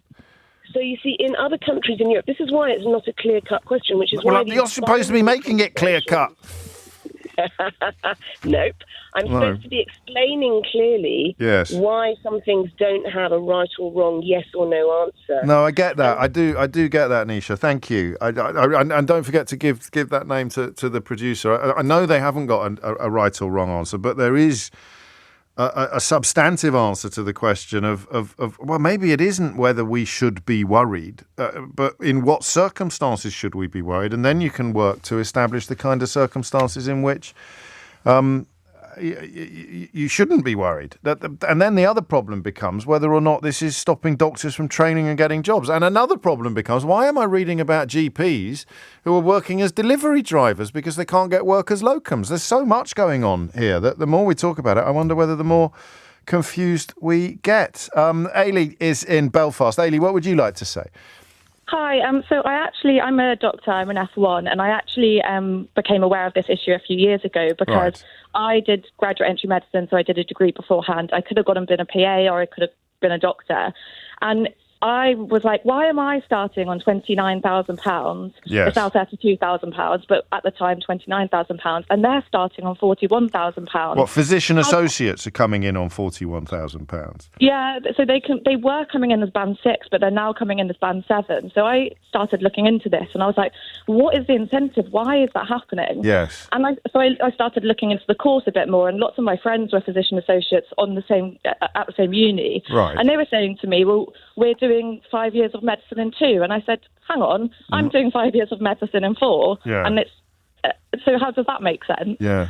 And I started looking into it, and essentially the reason you should be worried about physician associates is twofold. One is a bit more tinfoil hat, one isn't. Okay. The less tinfoil hat one is the way their curriculum works is there is no requirement on a national level, none, for physiology, pharmacology. They purely learn conditions, but they only learn some conditions, and they only learn each condition in certain depth. It is very hard to diagnose someone with something if you don't know what it's not. Yeah. How can you say what it is? And so that's a less tinfoil hat worry. Okay. That's facts. My bigger worry is not talking about GPs that are already qualified, but ones wanting to get into training. There was something like 10,000 eligible applicants wanting to become GPs this year. They were all rejected because training is not increasing, but the GP practices are paid money by the government to the salary of physician associates, so they can get physician associates for free. And junior doctors' positions to train and become a fully qualified GP is capped. Why? So this is where I will get a slightly more tinfoil hat. And I genuinely think that they are slowly trying to replace doctors and have much more... I don't know that this is tinfoil hat, because this fits the facts as you've described them. So and who's they, first of all? Well, good question. It's part of the NHS long-term plan. But I have spent. Doctors get too much training. The subtext to this somewhere is that doctors get too much training, or that our training is incredibly inefficient. In which case, fix it. If you can say that these people are equivalent to us, and they are using them in hospitals, including my hospital, as equivalents. If that's true, then why are we doing this training? Why are we being thrown around the country? So physician associates often say to me, I'm a physician associate because I wanted to be able to move between any speciality. Right. But a physician associate can work in orthopedics for 10 years and then go and work in GP the next week. A doctor can't do that. They have to retrain all over again. I'm even more confused. In a good way. I'm more informed. Do you think the more informed I get, the more confused I'm going to be? Yeah, I mean, I think you would be absolutely terrified if you'd seen all the documents I have. So I've spent literally probably 3 years constantly looking at this because I'm seriously concerned. Initially, I got told that I was being unkind, and now actually it's really backed by our union, because obviously the GMC are going to regulate PAs soon. Which is even more confusing. And actually the GMC, the BMA are looking to take the GMC, they're taking legal action over it now. That was announced the other day over this specific issue. Yes, I know. So I've looked extensively into this, and I've seen some really worrying patterns. Could they be teething troubles? And I don't mean that glibly. I mean, no. I think that a lot of this is down to trusts trying to save money at their level, and so there's no national scope, and trusts can manipulate things how they want to. So, for example, I constantly see a pattern of locum doctors, which are obviously very expensive, being replaced by PAs. And that's why locum doctors are unemployed now, because there's another story around this week about locum doctors not being able to find work. Yeah, and they're fully trained. So a practice owner is making a decision to. So because you started off by saying they were paid more money than you. Well, then an F1. So I obviously you start doing rotational training as an F1. So, I started on 29,000, and they can't prescribe or order scans. So they're coming to me, being paid more money than me, asking me to prescribe for them. So like I said, the more informed I get, the more confused I get. Are you at the annual general meeting now? I am, yeah. Because you got an Irish name, so I thought you might be from Belfast anyway. And then I noticed that the annual general meeting is in Belfast. I mean, how many doctors would I find at the same level as you, other F1s, who would say to me, and this is entirely anecdotal, but I'm curious anyway, who'd say, "Oh no, Ailey's just gone mad. Everything's going to be fine." Does that lobby exist? No, it's vanishingly small. So it did exist 3-4 years ago. So they've amped up the PO role massively. But I think the main concern actually between my colleagues at the moment is just logically, if you've replaced a locum doctor on a ward with a PA, you've got a PA then on the ward. They can't prescribe or order scans. So you're going to have to get another doctor to come onto the ward to do those jobs, which means they're taken away from their training. So I've seen it where the doctors are being taken away from clinics, for example, to come and do ward jobs. And then they say, well, now the PA's got nothing to do. And the PA goes to the clinics. Oh, Lord. Okay, so we're missing out. No, okay, final question. Thank you. This is helpful, albeit not uplifting. Who's in charge? Who's in charge of everything? If you see what I mean. So who could I talk to that could say yes, that happens and that happens, but when everything's up and running properly, that won't matter because. Well, no one's taking responsibility. So good question. That's what we're asking. No one's setting scopes. The Royal College of. I don't know if your producer could get in touch and we can send a non-biased like the Royal College of Physicians have had a huge falling out over this. It's completely fractured them. With each other? The president had to resign. Well, there was the president had to resign. Yes, there was I saw that. There was lots of I think lots of things have happened. And well, maybe someone listening. Yeah, okay. Well, we're getting there. We're chipping away. Ailey, thank you. The GMC is not working either. They're not doing what they're supposed to be doing, which is keeping the public safe from people claiming to practice medicine. It's a mess. It's a real mess. Thank you. And thank you for, I mean, it can be tough being a whistleblower sometimes, or certainly being at the front of the conversation when you're motivated by a deep conviction, and you clearly were, and other elements of your profession are now coming around to share your concerns, but it must have been quite a lonely business for a while, Ailey, so thank you for that. It's 10 to 12, you're listening to James O'Brien on LBC. I'll be quiet for a while, I think. How many times have I said that to you and then completely failed to keep the promise? I have never, I don't think, kept the promise to be quiet, but some subjects I just feel I need to listen. The problem is, as soon as I start listening, you say something and I start asking you questions because I want to understand it even more. But I'll try. Andy's in Norwich, Physician Associates. What's going on? Hi, James. I love your show, buddy. I think it's awesome.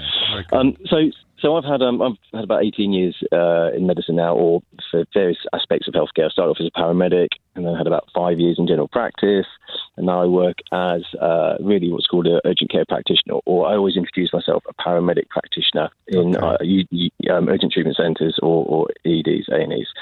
And one thing that I've found is, and also I just felt really deflated listening to your last caller, because that is not what we need. We don't need junior doctors kind of putting Project Fear into people about medicine and healthcare. And it felt very much to me like, no disrespect to your last caller, like she was trying to protect her grade. And I get that. Everyone works hard. The points she made were strong with regard to scans and prescriptions and things like that. Yeah, but you know what? I as a paramedic practitioner, I can order scans, I can order X-rays, plain field X-rays. Yeah, but a physician associate can't. Well, I think that will come. But anyway, just sort of my point is, so when I left as a paramedic, I think when you turn up on blue lights, people feel very, thank God paramedics are here. Yes. And that's rightly so, because we sort of take over nasty situations. When I went into general practice, I had a very much I would introduce myself as, hi, I'm Andy, paramedic. And they'd sort of raise an eyebrow and I said, I'm not a doctor. Yeah. And they say, that's a bit odd. I've come to see a doctor. And I said, I'll tell you what, let's talk about what's wrong. And then if at the end you think my diagnosis, my treatment, or what we've done here today isn't right, then I'll make an appointment with a doctor. I'm not blowing my own trumpet, but after a couple of years, people were asking to see me at the practice I was working at. I can believe you, actually. I see how you're explaining it. What people say is, Andy, I don't mind that you're not a doctor, because the fact that you're listening to me and the fact that, hang on a second, my last doctor didn't used to listen to me, didn't even used to look up from the screen. And I said, well, that's a technique. Don't do that, because, I mean, you cast yourself as a very good paramedic practitioner. There are very, very good doctors out there as well. So don't compare a very good paramedic practitioner to a very bad doctor, because that's unhelpful. The objective point that needs to be addressed is, I mean, I'd rather have a good doctor than a good paramedic practitioner. I don't think so. Okay, so persuade me that, because what you can't do is say that doctor over there is rubbish and I'm great. That doctor over there is brilliant. No, and you're no, brilliant as that. well. So you're both brilliant, but I'll have the doctor. Thank you very much. So let's say a lot of the ailments that people are going into general practice with, maybe it's minor. So maybe it's what we call a lower respiratory tract, so straightforward chest infection. Now there's only a certain amount of criteria there to diagnose that. It doesn't matter that I haven't studied medicine. I know this is the point, is that you might be right, intellectually right, but you're not. There's a huge swathe of the population who are going to be terrified by the words that you've just said. It doesn't matter that I haven't studied medicine. Because of what I've done. Not on your first day in the job. If I can just say, yeah. So what I've done is I've got to that position almost vocationally.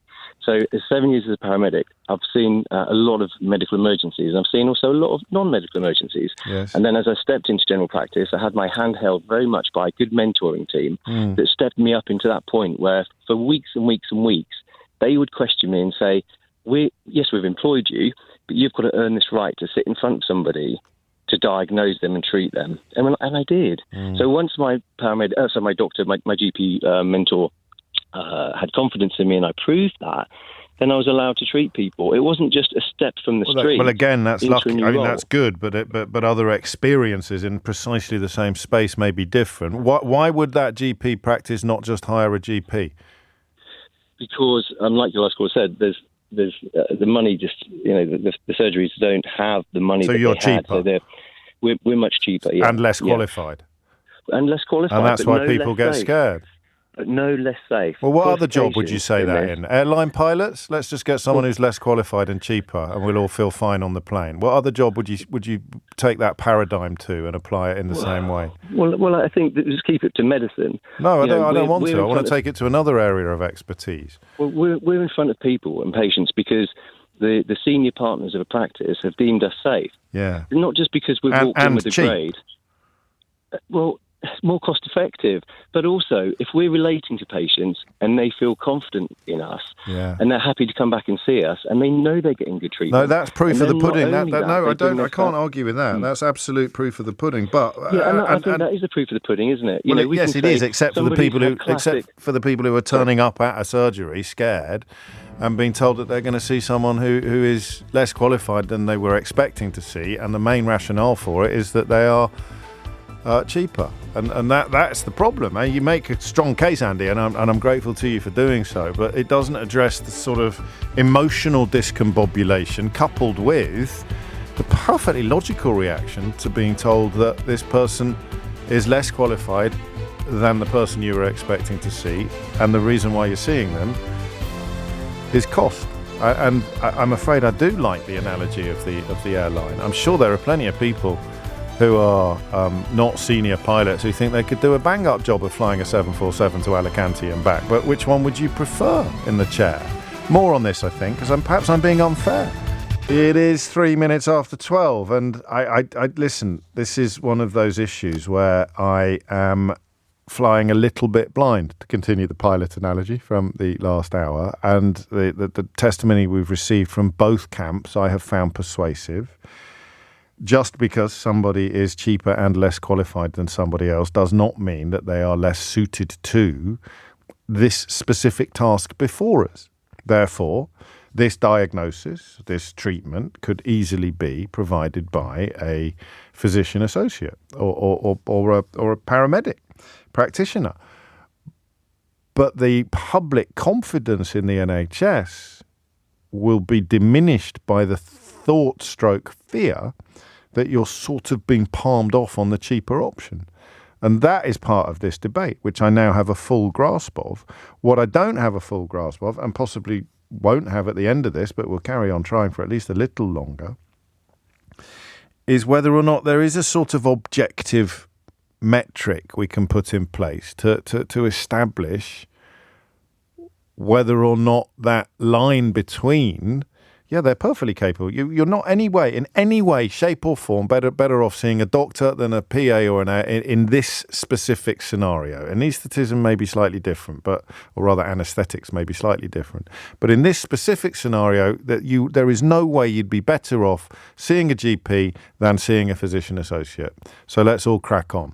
What are the scenarios in which I would be better off seeing a GP, and will the physician associate be minded, confident, qualified to make that call? Which is why so much of this debate circles back to one tragedy, the case of Emily Chesterton, a 30-year-old actress, went to her doctor's surgery with what was diagnosed by a physician associate as an ankle sprain twice. It was actually a blood clot. It travelled from her leg to her lung. It killed her. She thought that she had seen a GP on both of those occasions, but the plural of and no way minimising or in any way seeking to undermine the profundity of that heartbreaking story, but the plural of anecdote is not data. So I trust the doctors who keep circling back to this worst case scenario. Of course I do, but equally, is that a scenario that will be avoided the more commonplace this becomes and the more the system is capable, therefore, of... I don't know. James is in Bath. James, what would you like to say?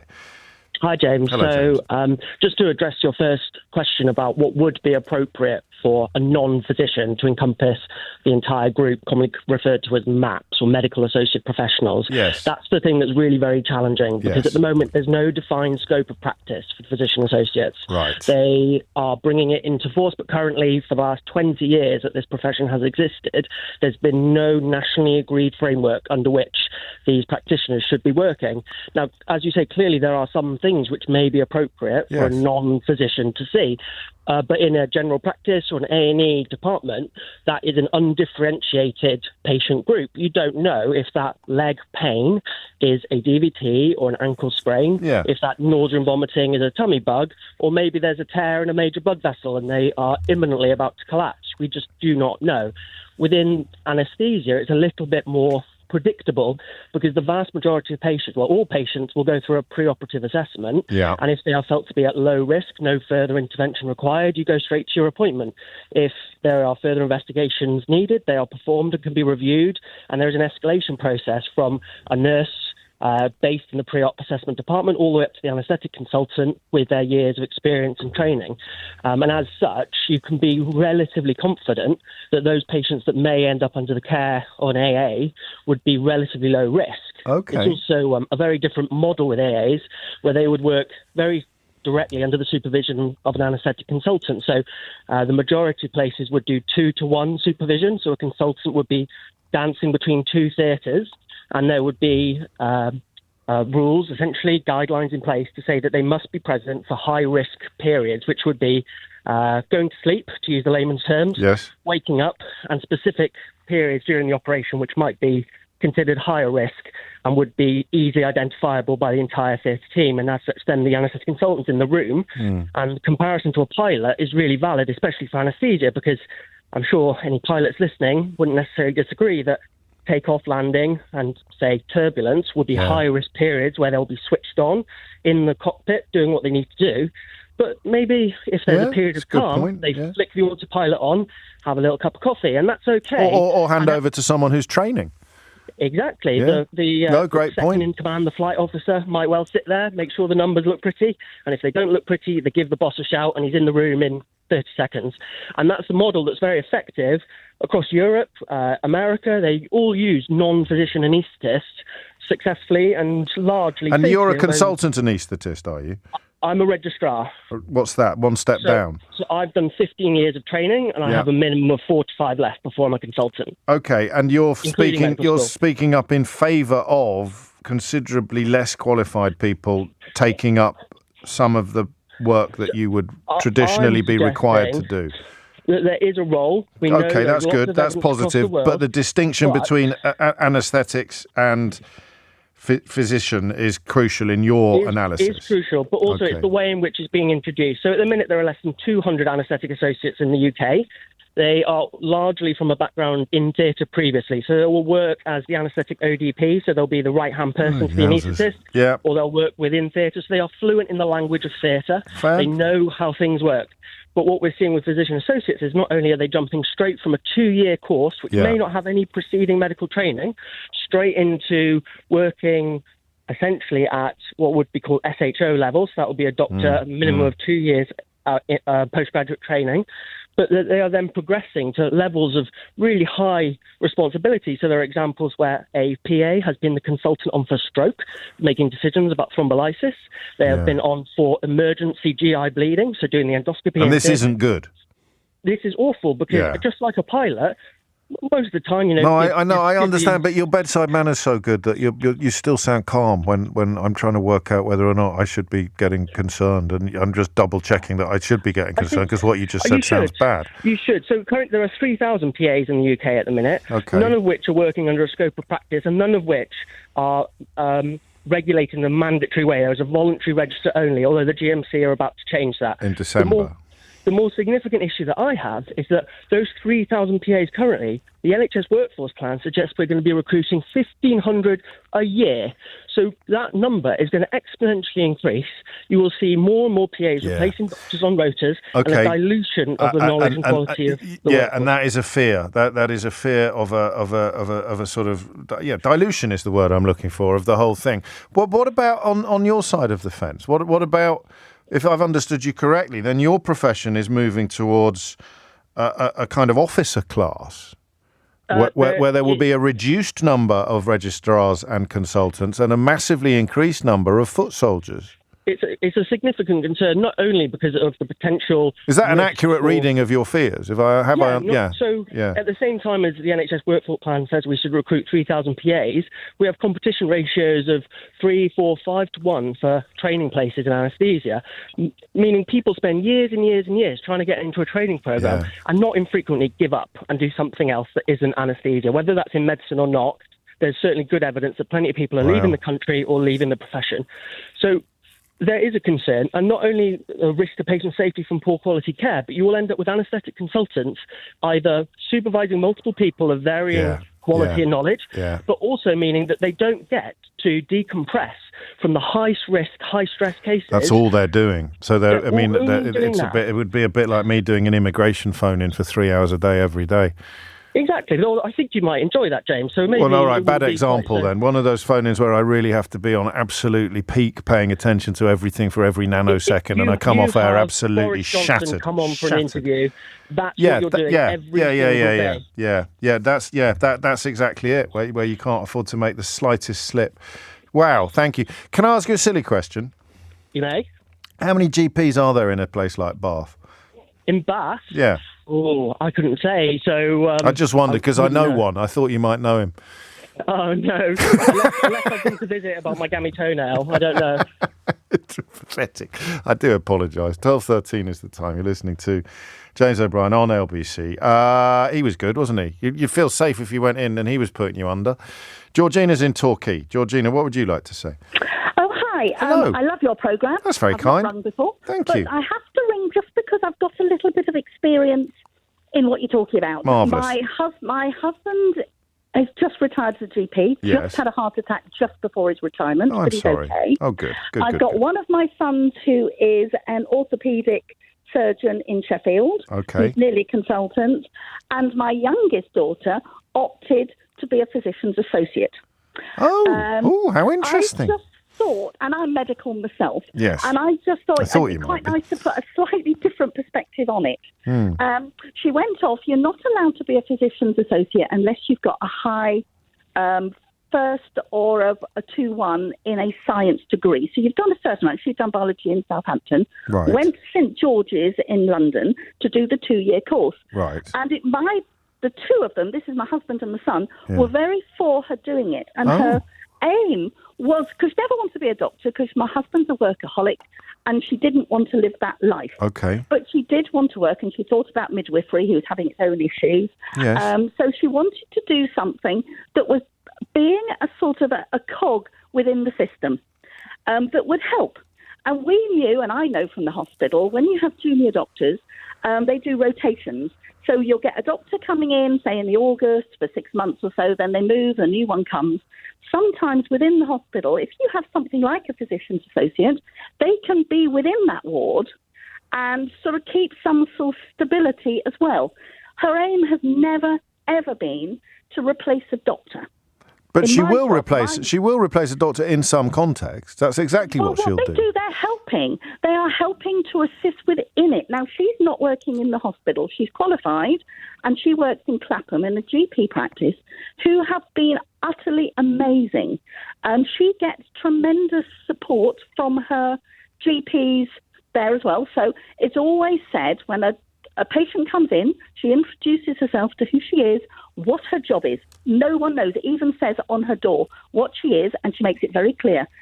She is given a certain amount of autonomy, but she has always got support from the people within the practice. So if we were looking for common ground, for common ground here, it would be that nobody should expect or needs to fear that physician associates are going to replace doctors entirely. I don't think that's ever been the aim of anything. You've got a huge amount of nurse practitioners who have come in from the nursing system that go into the GP practice and work. Yeah, but you just heard James in Bath describing circumstances which I think both your husband and your daughter would say no physician associate should ever have been put in, and they are being put in them. And they're being put in. Yes. And I know this is discussions we've had at home. Yes. Sadly, my husband's out at the minute, but he would have loved to have joined in. But basically, we'll do it again. He feels, they feel that there are some people that are not getting the support they should be having within that profession. And we're blaming them. We're blaming yes. them for being put in situations that they probably don't want to be put in. Yes. Okay, that works. They should be having support. Now, I was an orthoptist for 30 years. A whatist? I worked in orthoptist. Okay. Worked with children with squint, adults with double vision. Yes. But ultimately, I was never a doctor. I don't want to be a doctor. I was at my own level. I was autonomous within my part of the eye muscles, working under the doctors. But I had my own autonomy. No, I mean, this is a similar sort of role. I hope so. Yeah. I think we'll take this as a compliment. You've done the best job for this side, for your daughter's side of this discussion of any of the callers that we've had so far today. Oh, thank you very much. No, thank you very much. Are you also retired, or are you still working? I've stopped. I actually left the hospital because of the NHS crumbling, and they used to keep putting adults at the same time, a different time of children, and the adults took 40 minutes. So your job became very difficult. I think it became very difficult. I ended up working with special needs and moving out of it. Oh wow! So you're still working now? Just stopped. You've just stopped. What? Seeing that? No, okay. And how's that? Just on a personal level, and a slightly prying. How's it working out? Being at home together all day. Oh, lovely. Oh, good. Yeah. Really just enjoy it. checking. I'm actually I'm doing an open university degree actually, so I'm keeping busy that way. My husband's actually doing garden stuff, and he's waiting to have a hip operation. So all in all, things are great. It's all going on, and your relationship with the NHS continues, but from the other side of the bed. From a different side, I just see a very sad, crumbling system, hear you, which was amazing. And my mother was an orthoptist as well, and started joining. She started at the very beginning, before the NHS, and she's 95 now, and she sees it so depressing because the system should work, but it's just not run properly, and there's not enough staff. And I think the doctors, the nurses, and everybody else within it are trying their best. And that's the single most important thing to remember. And so we have to presume, not just hope, are the physician associates. So the clouds are beginning to clear, but the concerns, of course, remain. But that was brilliant testimony, Georgina. Thank you. And also, if you'd allow me to say, a little reminder of the kind of levels of enthusiasm and the sorts of personality that managed to keep the NHS punching, even as much of the stuffing is knocked out of it by both circumstances and, I'm afraid, often politics. It's coming up to 12:20. I love it when this happens. Because people forget that I can see their tweets. So Seema tweeted a doctor saying, James O'Brien's doing a show on PAs right now. Call in if you're free. And Dr. Bharat Pankania replied, thank you, Seema. I will try and call. And now, on the line from Belfast is Dr. Bharat Pankania. So this is almost like watching it unfold in real time on the red button. Bharat, what made you pick up the phone? Seema told me you were on. I should give it a bit of background. You're a senior clinical lecturer at the University of Exeter Medical School. You're 25 years of experience, it says on your bio, in communicable disease control and infectious disease management. I don't know how much of the conversation you've heard. We're kind of working out, A, what's going on, and B, how worried patients should be. So come at it from whatever angle you please, Bharat. Yeah, so my opening line is that there is a role for everyone in the NHS, including what we now call them physicians associates. Yes. I would prefer the term physicians assistant, because the message that is conveyed is, when you say physicians associate, the implication is that they may be a qualified doctor. And then that confusion and worry amongst patients arises. We need people to know who they are and what their scope of practice is. And would you believe it, James? Go on. Until recently, nobody in the NHS, nobody in NHS England or elsewhere had written down what a physician's associate can or cannot do. Now that's very worrying, because it is worrying for the PA and it's worrying for patients, because we need to have clear roles defined of what they can do, what they cannot do, what their supervision levels are. And that is something that can now improve. That's something that is now getting better. Well, yes, because the scope of practice has been published by the BMA, but it's not the BMA's job. No. It should have been done well ahead of employing PAs. How can you employ a PA without knowing what their job description is? Exactly. Okay. Exactly.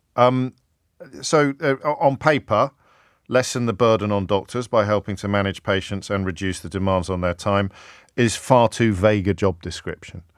Correct. Correct. And the job description that has been put together, do you have confidence in that? Well, we can always. It's a what we call a live document, and it should be continuously reviewed. Right. They are a team. They will work together as a team. They will be under supervision. They know what to do, and they know what they cannot do, and what they must not do. And the nomenclature, as you say, the simple naming, having the word physician in the title. And there's been some trouble recently with an advertisement, I think, hasn't there, where Yes, it very much gave the impression that they were seeking to hire doctors, where what they were actually seeking to hire was associates, physician associates. And you can't say junior doctors, because, of course, that's already a confusing enough and in many ways unhelpful phrase. Yeah. What would you call them if you were in charge, Bharat? I would call them assistants. Just assistants, yes. Yeah, and that message of being a physician's assistant clearly says in a short way that they are an assistant. They're not an associate. An associate implies already qualified. Yes, it does. You're right. I mean, words are important. Speaking of words, can I run something by you? You are absolutely not required in any way whatsoever to comment on this, but it's a story that LBC have literally been investigating on precisely this issue, looking at how many physician associates and anaesthesia associates have been found to have acted illegally in NHS trusts, and the figure that we have found where they've acted beyond their purview, which becomes technically illegal, largely as a consequence, perhaps, of the move from not having their job properly defined to having their job properly defined. My colleague Conor Hand has found that 1 in 8 NHS trusts have fallen into that category, have had PAs and AAs on the books who've acted beyond their purview by trying to prescribe medication or commission ionising radiation scans that they have no legal right to carry out. Yes, it's very worrying. And look, James, the end point is this results in harm to the patient. Yes. So look, if I, as a doctor, did something that was beyond my capabilities, or I am not qualified to do, I would get into serious trouble. Quite right. Very, very serious trouble. I would be suspended and all the rest would follow. Yes. So it is crucially important that we define what their scope of practice is. And if there have been illegal they would say, well, we didn't know, so we did it. But now that we've defined what you can and cannot do and must not do, it is important that those parameters are adhered to, because otherwise patient harm happens. So they're going to... I mean, there is some grounds for optimism here, if I've understood you correctly. There's grounds for concern and serious attention, but there is some grounds for optimism here. Oh, absolutely. So I think a physician's assistant, as I would like to call them, has a role in the NHS family. We can work together with them. We need to say, look, with your 2 years of crash course training compared to my 10 plus years of training to be a specialist, we define what you can do, what you cannot do, and we review it. That is really helpful. I think we should both be grateful to Seema for giving you a nod, for giving you a nod earlier this afternoon. Dr. Bharat Padkania, thank you so much for your insights and some more detail on that story, because it is, as I say, an LBC exclusive, finding that physician associates and anaesthesia associates have been found to have acted illegally in 1 in 8 NHS trusts. As we're discussing, the Doctors' Trade Union launched legal action against the General Medical Council yesterday over the regulation of these roles, which don't require either a medical degree or postgraduate medical training. Under the terms of their employment, therefore, PAs and AAs are not permitted to perform acts which are the preserve of clinicians. Their job is to lessen the burden on doctors by helping to manage patients and reduce the demands on their time. However, LBC has found that PAs and AAs have acted beyond their purview in 1 in 8 NHS trusts, attempting to prescribe medication or commission ionising radiation scans, which they have no legal right to do. This data was obtained via Freedom of Information requests to over 50 NHS trusts, and Dr. Richard Marks, the co-founder of Anaesthetists United, has described the figures as staggeringly high. His organisation have launched complementary legal action against the GMC over the regulation of AAs. Speaking to LBC, he warned that the figures could be the tip of the iceberg. Speaking to Bharat a moment ago and to other callers today, if the and this is what I'm taking away at the moment as it approaches 12:30, if this regulation is properly developed and properly recorded, then a lot of the concerns that we've heard, and even the story that I've just reported to you, will become less likely to happen or less likely to be fulfilled moving forward. So as long as the role is really strictly and specifically defined, and the practitioners are in that role are then really strictly and professionally regulated, then it arguably becomes a good thing. Until you start worrying about what I described as the officer class when we were talking to James in Bath about anaesthetists, anaesthesia becoming a profession in which you have a tiny number of people who only ever work on the really big stuff. When stuff goes wrong, they come rushing in, and the rest of it is being done at a relatively lower level, lower, not low. So, I mean, still a fascinating conversation, and not for the first time. How has a radio phone-in show ended up being able to attract the kind of calls that we attract? It's an absolute mystery to me. 12:30 is the time. Unhinged headlines to follow the real headlines with Tim Humphrey. 12:32 is the time. I mean, I don't know. I can't speak for you, but I'm a little reassured. I guess the crux of this entire conversation has been captured perfectly by Maddie, who's in charge of the clips from the show today. And she's picked up on a couple where Ailey in Belfast was expressing with support a genuine fear that physician associates were trying to replace GPs. And then Georgina, wasn't it, talking to us about her daughter, who is a physician associate. Her husband, a recently retired GP, insisting that there was no desire to replace GPs on the part of the actual personnel who have become PAs. So somewhere between the two lies the truth. 33 minutes after 12 is the time.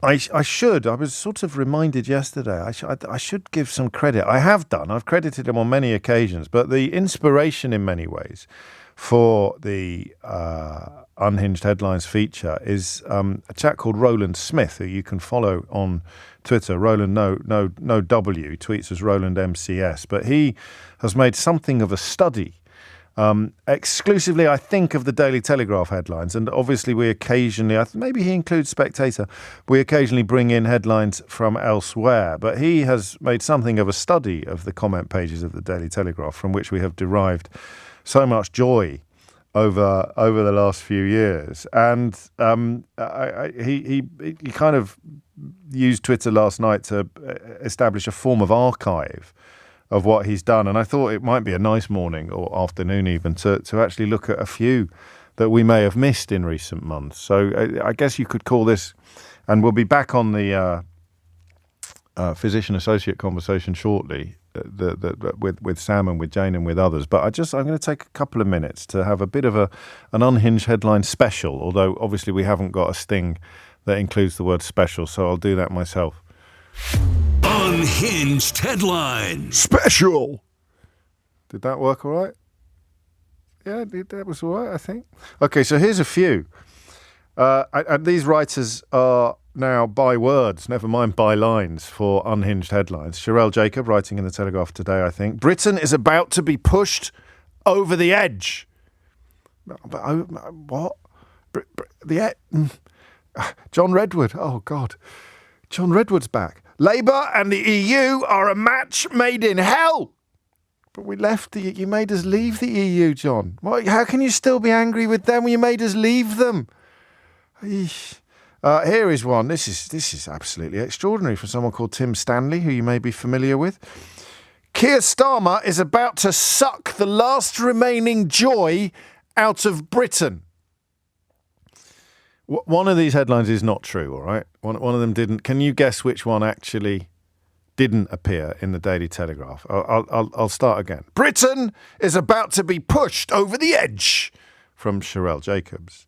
Labour and the EU are a match made in hell, from John Redwood. Keir Starmer is about to suck the last remaining joy out of Britain, says Tim Stanley. Here's one from Camilla Tominey, or is it? Because one of these headlines is made up. Whisper it, but Rishi Sunak is making an extraordinary comeback. A big fan of the word extraordinary, but, I mean, every word has its limits. Here's another one on our Unhinged Headline special. Matthew Lynn writes, it's time to undo the damage Macron did to post-Brexit Britain. Pardon? Emmanuel Macron has done damage to post-Brexit Britain. Some of these headlines are so unhinged you almost want to read the article, but only, of course, almost. This facile election, writes Janet Daly, or does she, because one of these is made up, shows Britain's democratic process is a pitiful sham. And then, finally, for today's Unhinged Headline special, Alistair Heath writes, or does he, prepare for the dissolution of Britain as a nation-state if Starmer wins. These people, if indeed or any of these headlines are, these people have gone absolutely mad. Oh, my God, there's another one. I can't stop. Once you start scrolling, you see the next one and you think, I can't stop now. Suella Braverman, who you'll remember has been Home Secretary on several occasions in recent years. Suella Braverman has written an article under the headline, A Vote for Starmer's Labour is a vote for national decline. God save us from national decline, Suella Braverman. Good God, could you imagine anything worse than national decline after the last 14 years of magnificence and sunlit uplands? The mind boggles. I'm going to have to call time on that, otherwise we'll be here all day. So I'll run through them all again very quickly. You have to guess, and you can tweet and text me which one is not true. Okay, one of these headlines is made up. Is it Sherelle Jacobs, Britain is about to be pushed over the edge? Is it John Redwood, Labour and the EU are a match made in hell? Is it Tim Stanley, Keir Starmer is about to suck the last remaining joy? It actually says out Britain. I think the sub-editor was probably still at lunch. Is it Camilla Tominey? Whisper it, But Rishi Sunak is making an extraordinary comeback. Is it Matthew Lynn? It's time to undo the damage Macron did to post-Brexit Britain. Is it Janet Daly? This facile election shows Britain's democratic process is a pitiful sham. Or is it Alistair Heath? Prepare for the dissolution of Britain as a nation-state if Starmer wins.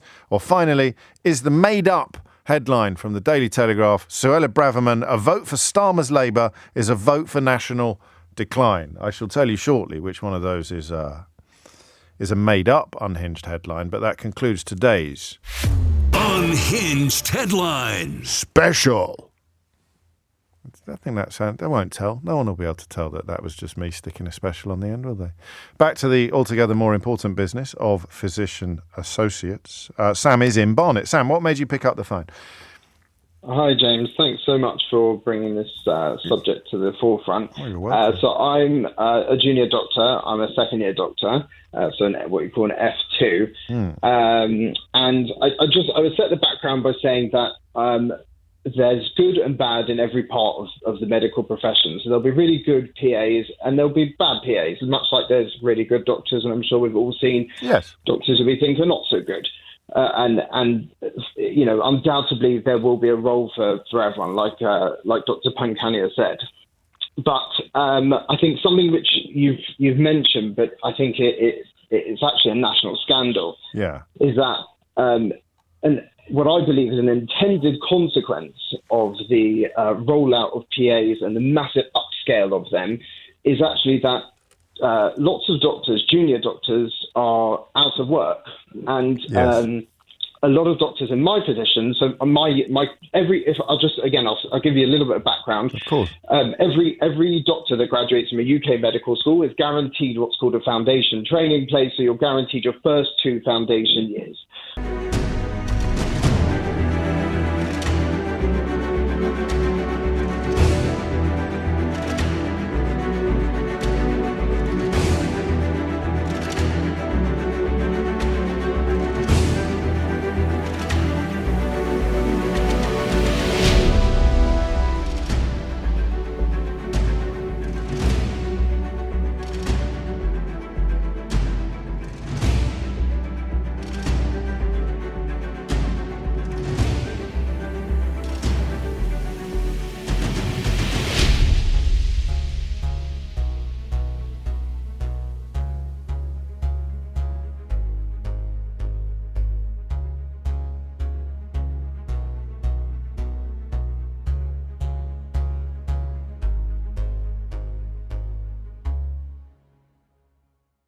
After that, you're on your own. Okay. There is no guarantee of work, right? And I think it's probably a commonly held notion that a doctor's a pretty safe job. You know, you'll always have work. Yes. Well, sadly, not in the UK anymore, because the second-year foundation doctors will finish their training the first week of August, and a lot of them will be unemployed because there's insufficient training places, and that is in part because PAs and the like are being given preference.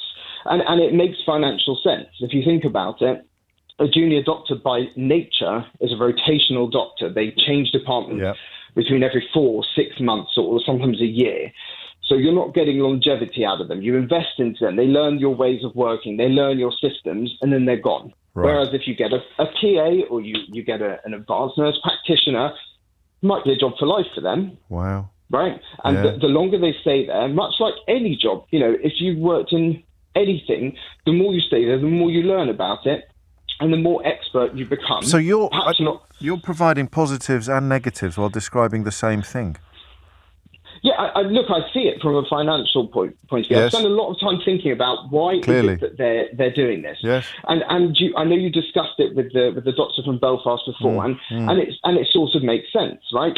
You train someone up, you keep them in house, you have them for 30, 40, maybe 50 years. Yeah. Right? And not just that, their glass ceiling is at 50, 60 grand. Right. If you train that same doctor to consultant level, you're paying them 120 plus grand for the same sort of work, the same sort of job.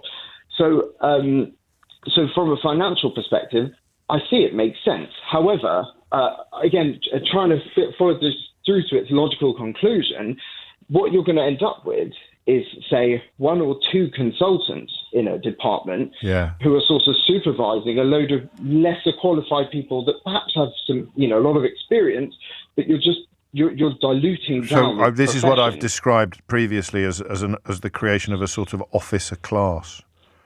Yeah, which exactly. puts possibly unbearable stress on the officers and leaves the patients in the hands almost always of the less of the foot soldiers, as it were. Yeah, and it will so be tell me up what. to those. So I know. I mean, some of the answer to this might be self-evident, but what's wrong with that, in your view?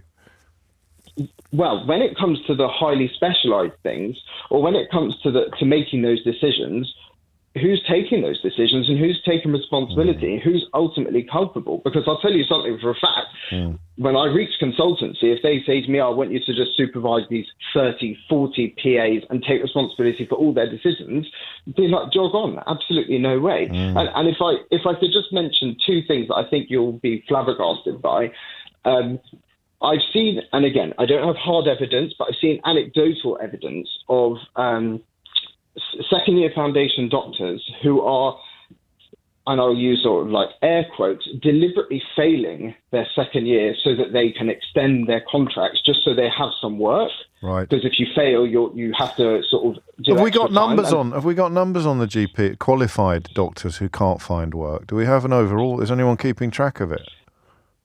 I honestly don't know the answer to that. Because I know I saw a story recently, I think on Teesside, where it was reported that doctors were visiting, unemployed doctors were visiting food banks. They were turning to charities because they just couldn't pay their bills. That came, I think, from a report from a council in the northeast. It's madness, right? But you've just made me understand this, and that problem is going to get bigger, not smaller, as this goes on, as this rollout goes on.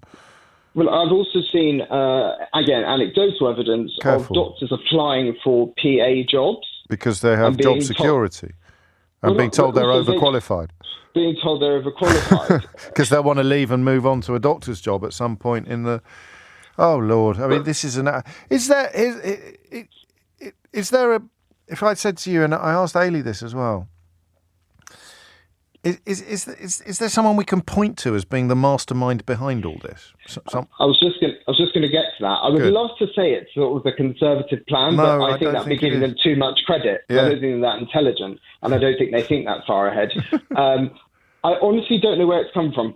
I can't tell you. No. It's someone high up in the NHS, but the NHS steeps itself in layers and layers and layers so that you can't find out. Of course. Deliberately. No, I mean, it's absolutely fascinating, isn't it? The way in which every time we think we found something to feel mildly encouraged by, the next caller comes along and gives us more reasons to be concerned. And listen, it's possible to be both. You can keep two thoughts in your head at the same time. You can be encouraged and concerned by these developments. But that question, I mean, elements that will have shocked you in the course of today's conversation, a growing problem of unemployment among qualified doctors. I mean, that's mad, right? And LBC's exclusive, looking at the number of NHS trusts in which physician associates and anaesthetist associates, I can't say that word, it's going to haunt me for the rest of my life now, have been found to have broken the law because PAs and AAs have been performing acts which are the preserve of clinicians. So that would be concern 2. And concern 3 would be this officer class that we've described. So as if there is, and this is why I was interested in who was in charge or who was behind it or who was the mastermind. Richard puts it well. PAs are a great idea that have been hijacked by financial and political imperatives. Thank you, Richard. That fits with pretty much where my thoughts are coalescing, because problem 3 would be if you have too much of this, you end up with a tiny officer class of supremely qualified consultants who have full responsibility for an almost unmanageable number of less qualified associates as opposed to more qualified physicians. And I think that's pretty close to clarity on what has proved to be an incredibly complicated and, as I say, concerning issue. It is 12:46. 12:49 is the time. You're listening to James O'Brien on LBC. I mean, I don't know whether it's extraordinary or not, but a couple of you have pointed me towards if not responsibility, then certainly support for this whole practice, this whole phenomenon of physician associates, and perhaps the excessive push towards having more of them in the NHS. And you show me roads that lead back to Tufton Street, which automatically sets all sorts of alarm bells ringing. In this case, the Institute, perhaps inevitably, I don't know, the Institute of Economic Affairs. Thank you, though, for bringing it to my attention. Angelique and Louisa and many others. 10 minutes, I'll look into it a little further, of course. 10 minutes to 1 is the time. You're listening to James O'Brien on LBC. Shall we conclude our little mystery this week, or our mystery today, of which of the selection of unhinged headlines I shared with you earlier was actually made up? It was, of course, part of... I'm waiting for a guest. Is he ready yet? No, so I'll do this then. Okay. Unhinged headlines. Special. They were all real. They were all real. Every single one of them. Even the one about Keir Starmer wanting to suck the last remaining joy out of Britain. If you had to choose one that was made up, would you have chosen John Redwood saying Labour and the EU are a match made in hell in June of 2024? Or would you have chosen Tim Stanley saying Keir Starmer is about to suck the last remaining joy out of Britain? Anyway, you'd have been wrong. They're all real. Every single flipping one of them. This is also a real headline. WikiLeaks founder freed after 5 years in prison. We speak, of course, of Julian Assange, whose journey to prominence began really when he began with WikiLeaks, but the new gear of prominence was achieved when he worked with The Guardian on the publication of incredible amounts of classified information. The editor-in-chief of The Guardian at the time was Alan Rusbridger, who joins me now. Did we know this was going to happen, Alan, or does it count as a surprise? There had been persistent rumours, but I certainly, it was a surprise to me. So we understand that he's already left the country. He will go to America and he will plead guilty to criminal charges and therefore go free. People will be wondering why he had to spend 7 years hiding in Ecuador's London embassy, and if this culmination was always in sight. But there are two different issues at play here, I think. Well, I think what happened was the Australian government suddenly took a much more assertive interest in Assange and pleaded directly with Biden to do something about it. And I think, to be honest, he had become something of an embarrassment all round. I mean, this case was like Dickens's Bleak House case of Jarndyce versus Jarndyce. It was a case that was going to go on for decades. And I think Biden or someone close to Biden eventually thought it's just not worth it. The point has been made. I mean, the worrying thing, I mean, it's clearly good news for Assange. Yes. It's a bit worrying that he had to cop to a charge under the Espionage Act. And that's what should worry journalists, because it's it has been very, very rare to use the Espionage Act directly against journalists. And I think that's going to become a more common thing. And of course, the point about that is not only do you do a long time in prison, but there's no defence. You're not allowed to mount any kind of public interest defence.